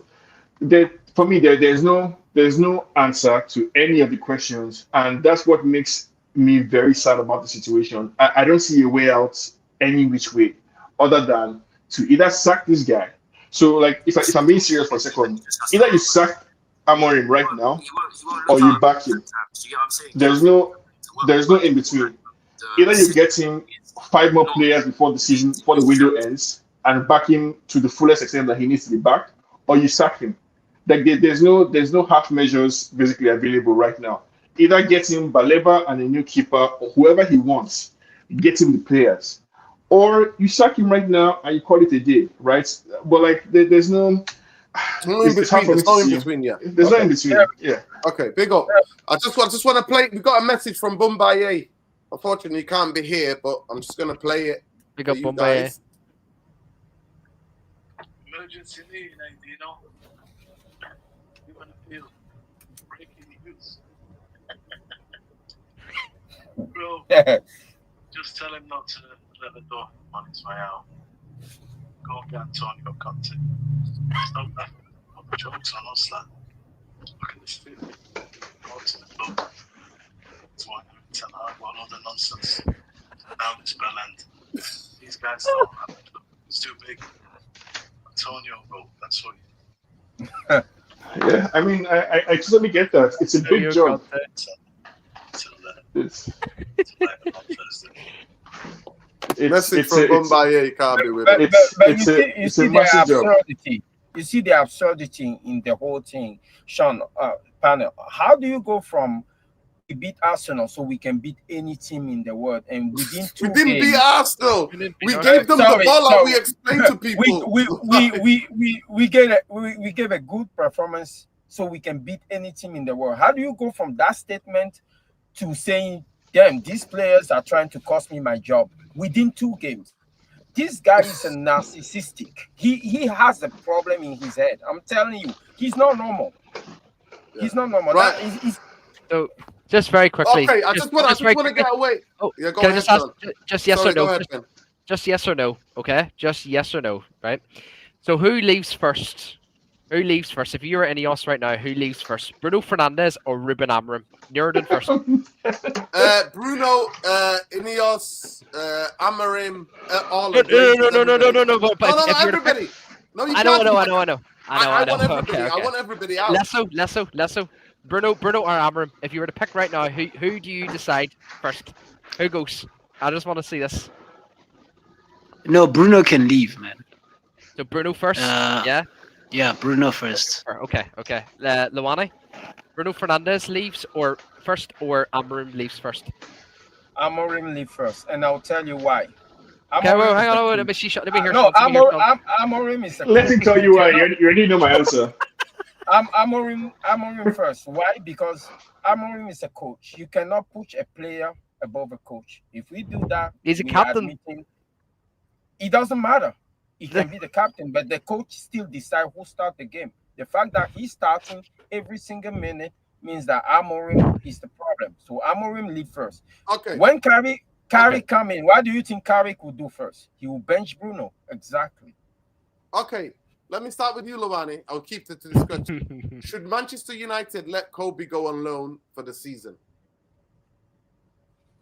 Luani? No. Okay. Lesso? No. Ben? Sorry, what was it? You cut out for me. What was it? Should Manchester United let Kobe go on loan for a season to another? Absolutely not. Absolutely not. Sean? No. Wow. I am. It's 4 against 1. I think he should go on loan. No, but like that's part of your that's part of your it's part of your larger agenda, right? And I think for me, It's not that's what I was saying. how I feel. It's not No, about. it's an agenda, Sean. Okay, it's not an agenda. An agenda is not a pejorative, right? I don't mean it to be like to invalidate anything that you're saying. Clear. I never hide that I don't think Manchester United are going to get anywhere, right? Anywhere unless the owners leave. I genuinely believe that on my heart of heart. It's not an agenda. I'm using agenda to describe It's point the of core view. belief. I think Manchester United, I don't want what's happened to Rashford, what happened to Martial, what happened to Pogba, what happened to a lot of many young players at Manchester and happened to Kobe Mainoo. I want Kobe Mainoo to go somewhere where he can actually get a developmental plan. And I genuinely do think maybe somewhere like Bayern Munich, where he can actually, his qualities should be appreciated and enhanced. And the bits where he's short at should be improved. Nah.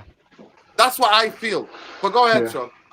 No, I think for me, if that's the case, then Amorim has to go, right? I think we shouldn't be losing talented players because our manager is too stubborn, basically, to find a way to adjust them, right? I think people are scared of the Pogba legacy and choosing a player over a manager. Sorry, but I think in this case, what needs to happen is that Jason Wilcox, Sir Jim, whatever, they need to sit Amorim down and tell him that, dude, try and be flexible, otherwise you're gonna get fired. Like it's a really simple thing, right? Like there's no two ways about it. I don't want to see 5 defenders against Fulham or against Grimsby. Use your brain, for fuck's sake, right? Manager, right? Try something different, try something new, try something. That's where I stand. I think it's for me. I'm even sad that we lost Garnacho because Garnacho is a bright young player with potential. And the reason why he doesn't have a future at Man United is because he cannot do the convoluted number 10 job that Amorim is asking him to do. That's disappointing.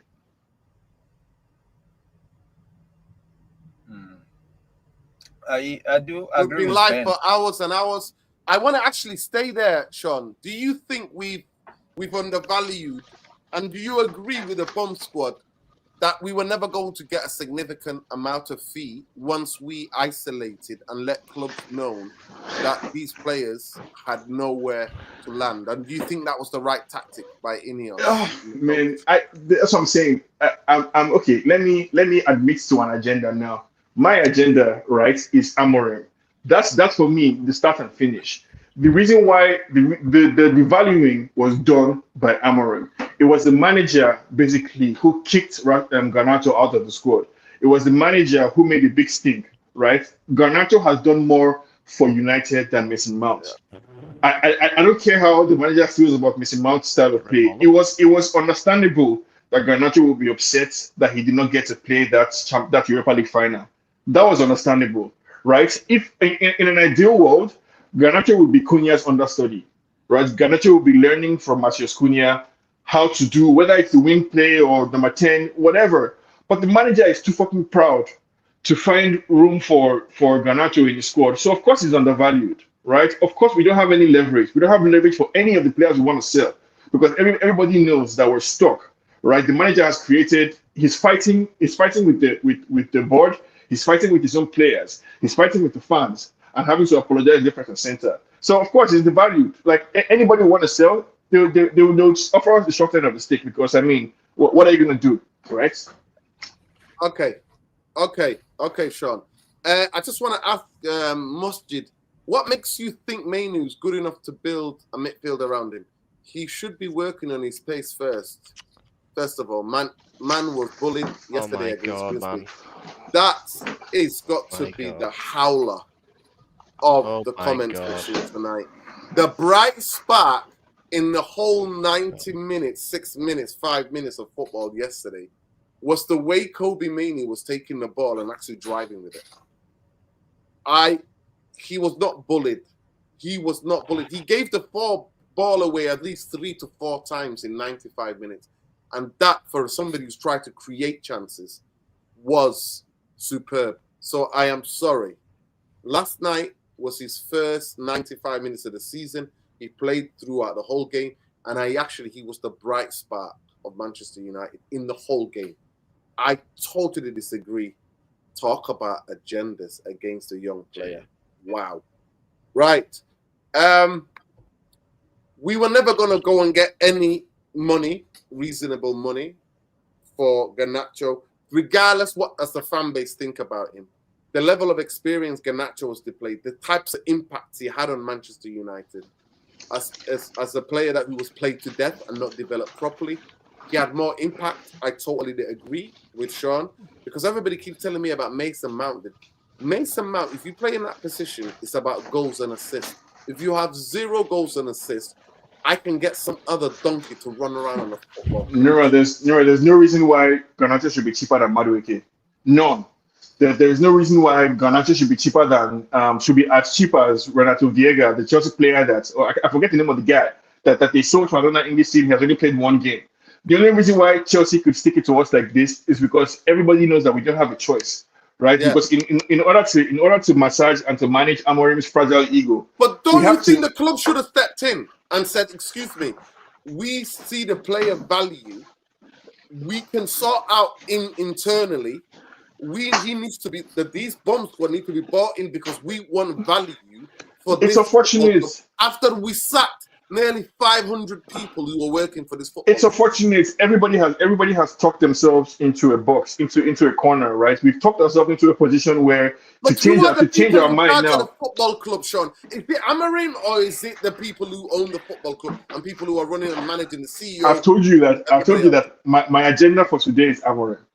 That's the only person who I want to focus on for today. Amorim. I put it entirely from start to finish on Amorim. Because the reason why Garnacho does not have a home in this squad is because he does not suit Amorim's system. And the club, in a bid to back the manager over the player. Right? That's what I mean by we've talked ourselves into a corner where the club is watching how, looking at the fact that they sacked Ten Hag after backing him in the summer. They don't want to do that again. They made a big show during this preseason. Oh, new training ground. Everybody's best friends. Look at how they're going to Drake concerts. Every other day, an interview. Tell me how much you love Brian Obremo. Tell me how much you love Matheus Cunha. How much you love Sesko. Aren't you guys? We have a new barber in the training ground. It's all love. It's all friend. They spent so much time trying to create this image of a happy squad and of a ship that's turning around. So it's going to be difficult. Sean has seen the light. It's breaking news. It's breaking news, people, on URT Universe. Sean has seen the propaganda agenda of Manchester United. I've never denied propaganda. I've always said that 1, we're not the only ones that do it, and 2, it should be allowed provided that we're seeing the results on the pitch, right? But the problem is, again, the club doesn't want to make the same mistakes that we made in the past. Everybody's scared of making the wrong decision, so they backed Amorim instead of Garnacho, and they were willing to back Amorim over Maino. If not for the backlash that I think they saw from the fan base, they would have backed Amorim over Maino, right? Because they don't want to make that mistake. And I know some fans are feeling that same way. That fan who said, should Maino be able to learn and work harder? That's trauma speaking, right? That's trauma from the last 10 years. We're afraid to make a decision. So, again, I don't know. I'm tired of the L's. It's too much. The losses are just, it's every single week. Grimsby, whether it's Burnley, whether it's Fulham, whether it's Grimsby, no. I don't care. Just get me Michael Carrick, get me even Solskjaer, right? Even if it's vibes we're playing, let's just know that we're doing vibes and we have a shot of winning on a given day. But with Amorim, it's L after L after L, on a weekly basis, just losses. I'm sorry, it's enough. Okay, big up to everybody. Happy. Look at the cattle there. Happy, honestly. I don't know what that means. Kobe don't need pace. He uses his body, presses for system, rarely loses the ball. He's an 8. And he's an 8 and a 6. 3 in a 10, yeah. Big up. Let's go. This I think Windy ever so insightful as said, but as a business people, shouldn't any of us have instructed Amorim not to make these statements to devalue the player's value? Good point. Or do you believe that they painted themselves into a corner, just like Sean said? And once you paint yourself into a corner, then it's they box themselves in without having any room to maneuver and any flexibility. As Amorim's not flexible, the board are nowhere anywhere near flexible to be. Mm-hmm. Because what should be done, it should be what's best for the football club. My coaches, players will come and go. People who are the custodians of the football club should be willing to make hard choices. No, hundreds. You know, with the situation, man. I mean, I never understood the tactic, honestly, of isolating players and then you're trying to get rid of them at the same time.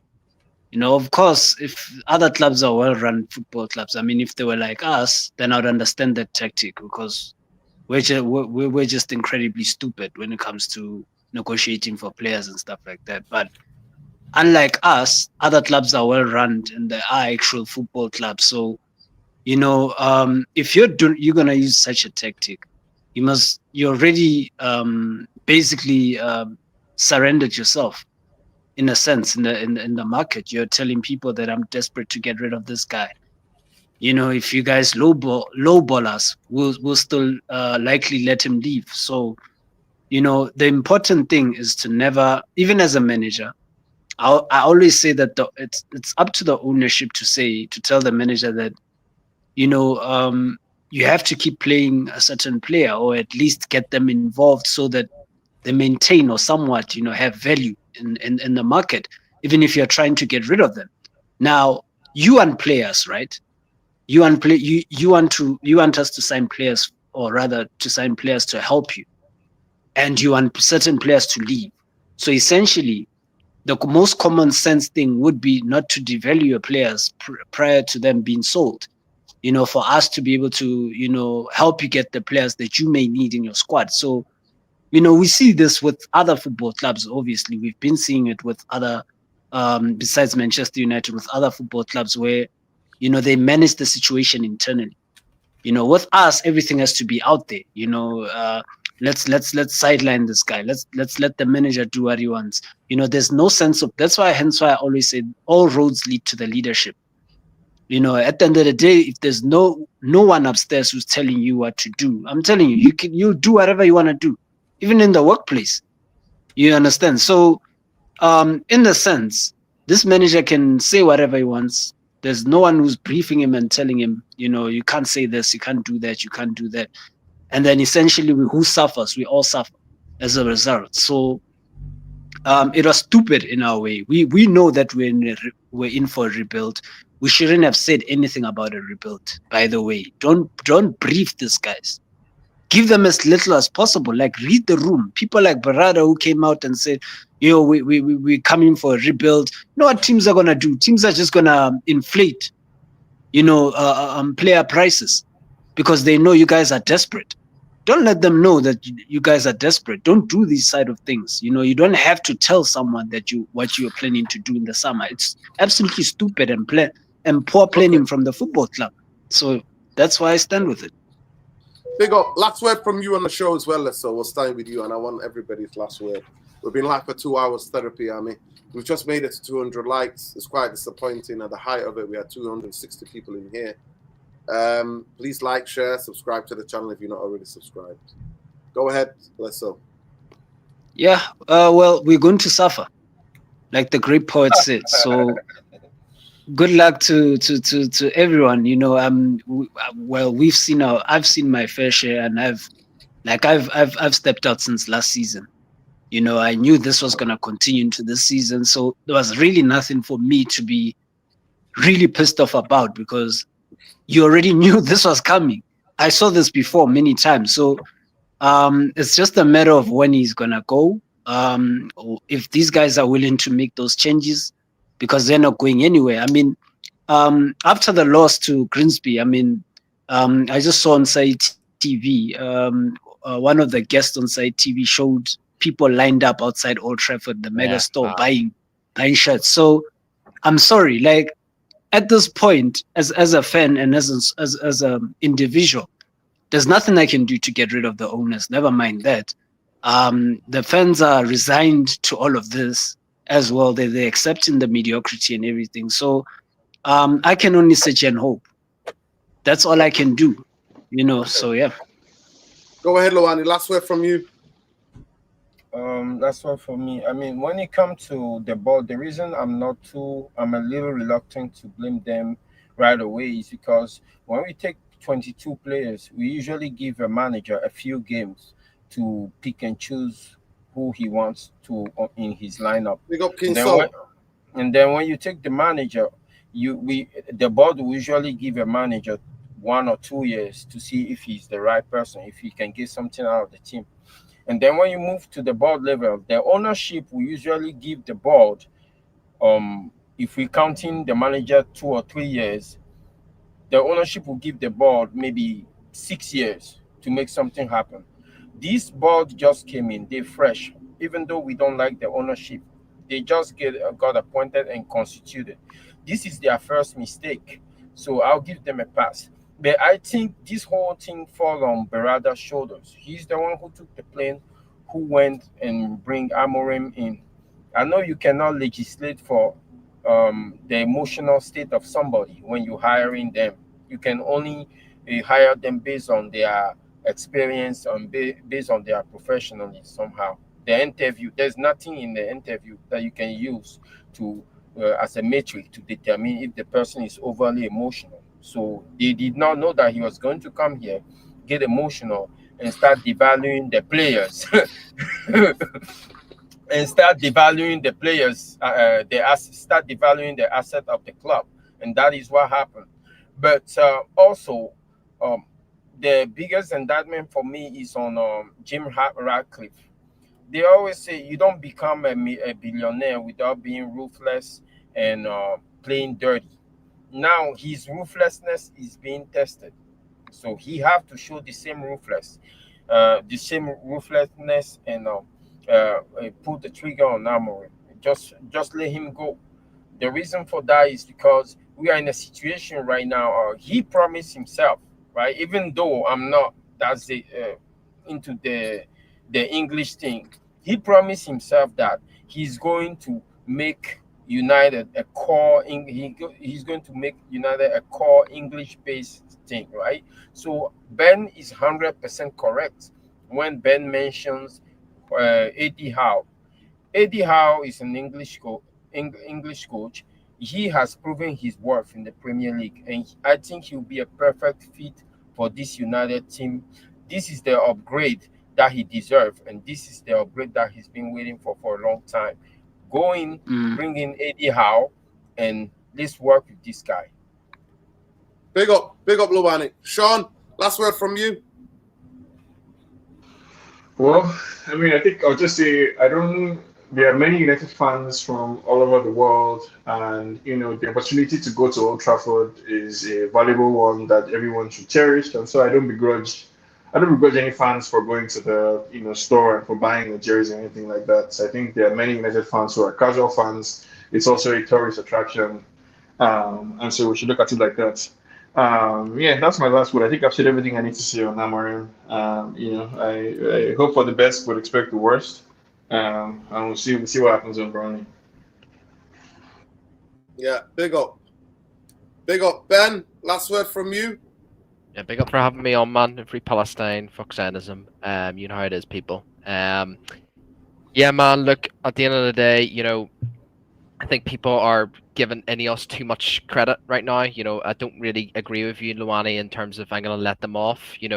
We've seen mistakes already. They let go of 500 staff. They increased ticket prices. They brought in they sacked Dan Ashworth. They're about to sack Ruben Amorim. Like the list goes on, man. And do you know what? See the 1958, man. Be prepared. There's going to be only 2 protests this season, man. This is how much we don't care about as a football club, man. Our football club's going down and down and down, man. I'm getting taking the piss out of my fucking father, who's a Leeds fan, and he says, the best situation for you guys is just stick to the plan. My dad even says it's even embarrassing. A rival fan and Big Steve says if they want to spit, you got to spend more energy on getting the main objective, sorting the culture out, do a complete reset. Said reset the football club, and how you do that is you get rid of the people at the top and you get rid of the manager, and you get rid of the captain, Bruno Fernandes. You know what I'm feel. You know, if Ruben Amorim goes, Bruno has to go with him. I can't have only one of them going. And even if Bruno goes, Ruben Amorim has to go after him. So I can't have only one person staying and one person leaving. I have to have both of them gone. And you know what, Eddie Howe is like Nerdin. I promise you, Eddie Howe. You should really try. Well, I don't know whether you've watched a lot of him, but he really is. He just see his philosophy, Nerdin. It's actually so I would like entertaining. to. I would like to remind you, Ben. In 2018, there's a video of me on YouTube saying Eddie Howe, and everybody's laughing at me. So I seen it. I seen him. I've been I've the seen it. CEO, the chairman of the Eddie Howe fan club. Don't you worry about it. Yeah. Right. But final thing, I think it's scary with the megastore today. I watched Sides. Listen, video at the end of the earlier day, there's a slightly bit that I do agree with Sean. Tonight, there's been a lot of agreement between me and Sean. Yeah.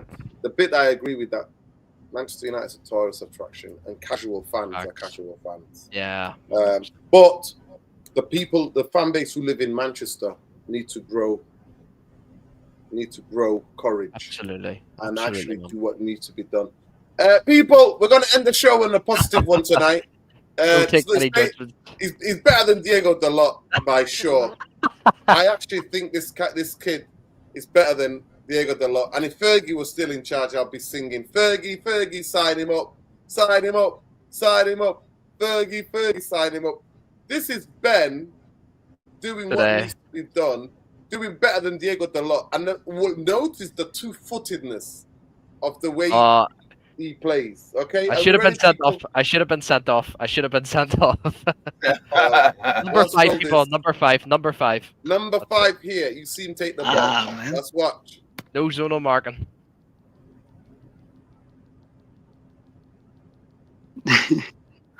Oh boy. Wow, pretty fast. Yes, very quick. So we get that, and then the red cards next, potentially. I didn't get sent off, but I probably should have been sent off. I won us the game though at the end because we won the foul, and then we won the final minute. That was literally the final play of the game. The final play. This is it here coming out. This is my challenge here. Now I know why he hates Bruno, because he's better than Bruno as a player.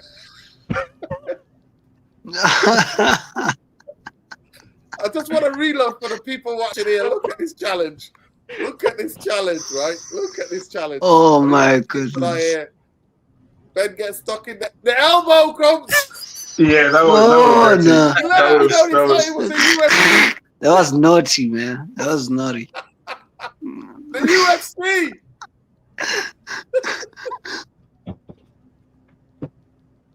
And then after this, the final play of the game, we won. I won the free kick, and this is it. The final game. Look what happens.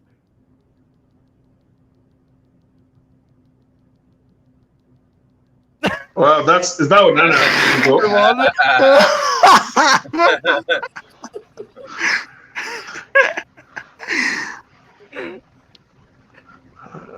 Didn't know what Nana was playing. Sign him up. Diego Dalot, I'm on to you. Sign him up. Sign him up. Sign him up. Fergie, sign him up. Sign him up. Sign him up. Fergie, sign him up. There you go, people. Big up, man. Jamal TV raid.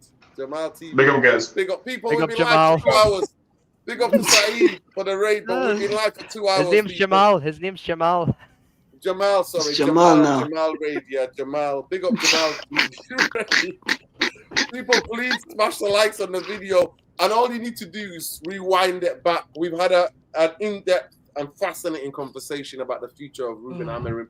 We've talked about the football structure Ineos. We've talked about Kobe Mainu. Should we free KB Mainu? We've talked about Garnacho. Was it right to devalue players? Should we expect more money from for a player like Garnacho when they're signing? You know, when Arsenal are signing Madueke for 55 million. It's unbelievable, people. Unbelievable. But yeah, I think Kobe should be freed. I believe that the people who got Amorim here against the best advice of a director of football at the time, which they club sacked. I think they need to go. I don't trust them. I've never trusted them. My agenda is clear.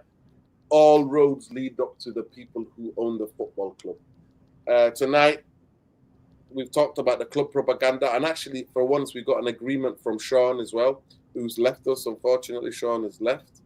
But yeah, it's been a very interesting and fascinating discussion, people. Very interesting and fascinating discussion. So, big up to every one of you. Love and light. Please just reload, and I promise you, you will enjoy the content. Like, subscribe, people. We are 800 short of 15K. This channel has been shadow banned for a long, long time because we speak about the freedom and the rights of people who are going under a genocide at the moment in Palestine. We stand against colonization, imperialism, and the military war machine. We stand for the human rights of everybody on this planet. That's non-negotiable for us. But because the algorithm and YouTube and Google are being monitored, and the Zionists have a stronghold and bully Google and they bully YouTube, we are being shadow banned. They literally put in Israeli propaganda videos on this channel because they know we call the Zionist entity out. But people, please smash the like, subscribe to the channel, check out everything. We've analyzed the statement from the club tonight via the BBC. The BBC, Simon Stone, the club has briefed them saying that they're not letting this manager go. And I said, if I can't have just Amorim leaving, other people have to go with Amorim. I can't have it. Ben wants Bruno to go with him. I want Omar Barada. I want Jim. I want Blazers, everybody to go with him. That's what I want. Some people see it differently. Luwani saying, Luwani and Sean have stuck to said Amorim has to. We've had a voice message from Bombaye about what he feels. He wants Antonio Conte. Lefso has been consistent actually since last season, and he's been calling it out. Like I said, this channel does not, and the community don't get the respect we deserve because everything we predict comes to light, and we wish we were wrong. We wish we were getting dragged on across social media for being clueless. But our record stands where it stands. We don't have the following of some of these big channels because we're not going for that. We're going for the raw and the real, the therapy. And when you go to therapy, you have to tell the truth. We speak about the truth and our perspective, how we see what's going on at this football club. All roads don't just lead to the dugout, because if the road led to the dugout is full control of everything. All reads go up to the boardroom because the boardroom makes the decisions who's in the dugout, who's on the football pitch. And that's what we need to change. Luwani, United Trucker, let us people know where you are. Where are you? I'm parked at the truck stop in New York right now. But I'm not. Where are you up to? Home. I'm going home. I'm only 45-minute drive, so I should be home shortly. Okay. Okay. There you go. I think it's worth another look. People, for the people who've joined us.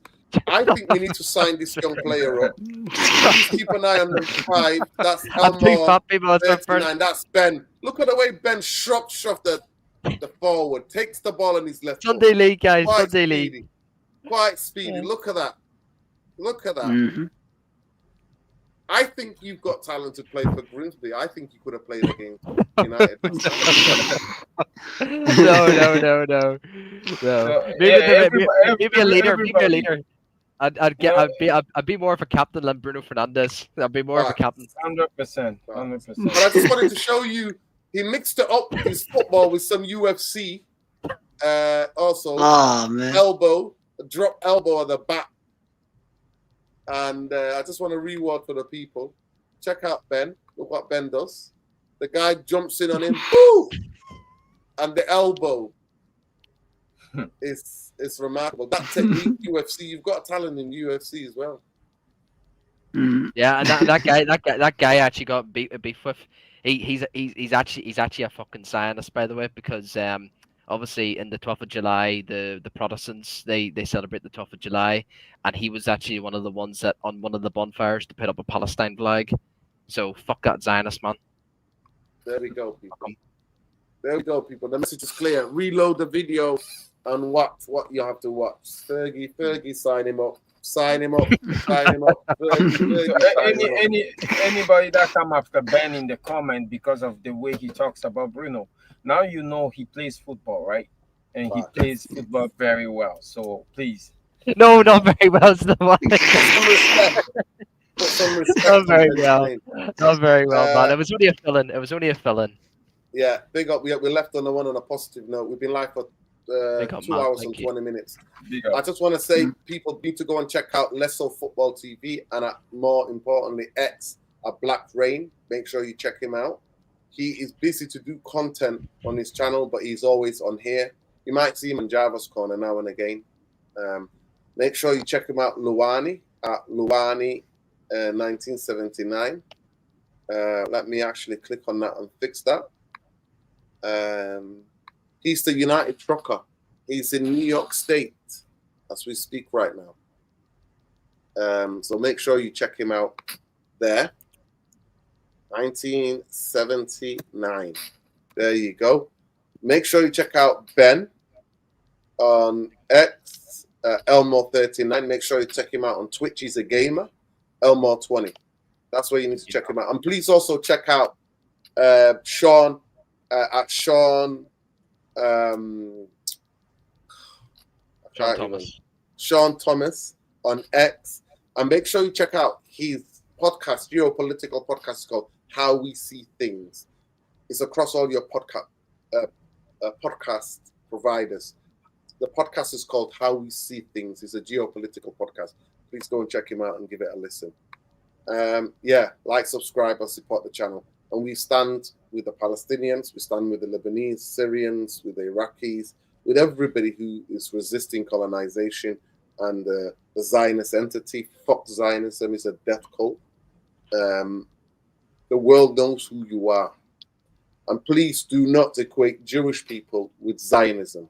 The biggest Zionist population in the world is in the UK, most of Europe, and in the US. And they're not Jewish, they're Christian. The biggest population of Zionists in the Middle East are Muslims. The Arab Emirates, like Saudi Arabia, they're in there. So please do not equate. There are Muslim Zionists, Christian Zionists, atheist Zionists, and some Jewish Zionists. But they're not all Jews as Zionists. Yeah. We stand against anti-Semitism. Sorry, guys. Hey, son, if you're watching this, you're not a psycho, okay? I love you. By the way, yes, he alluded to it earlier. Oh no, man! I had to stop that because, and I have total love and solidarity with Luwani. So, can we call out his name? Can you tell us his name, please? Sadiq. Absolute love, Sadiq, solidarity. Yeah. Your Manchester United got your dad so concussed. It's like comparing you to Amorim. Sadiq, forgive us. You got an official apology. Sadiq is a big Chelsea fan, by the way. He's a big Chelsea fan. He's a big Chelsea fan. So love to Sadiq. Love to Sadiq, man. Good night, guys. Good night. Yeah. Nuruddin, we need to fight the shadow banning. Yes, big up Mr. B, the creator. Free Northern Ireland as well. Free United. Free Sudan. Free the Congo. Free Haiti. Free everybody who's oppressed in this world, whether it's locally, nationally, or globally. And we finish with this. Win, lose, draw. Ineos, Glazers, all of them out. All of them out. If I could, I swear to God, I would get rid of everybody and totally reset the football club. That's what I would do. But yeah, it's all love, people. Look after each other and look after yourselves. Love is the answer. We say peace, love, and light always. And solidarity with some of the most dignified people, the Congolese people, the Sudanese people, and the Palestinians.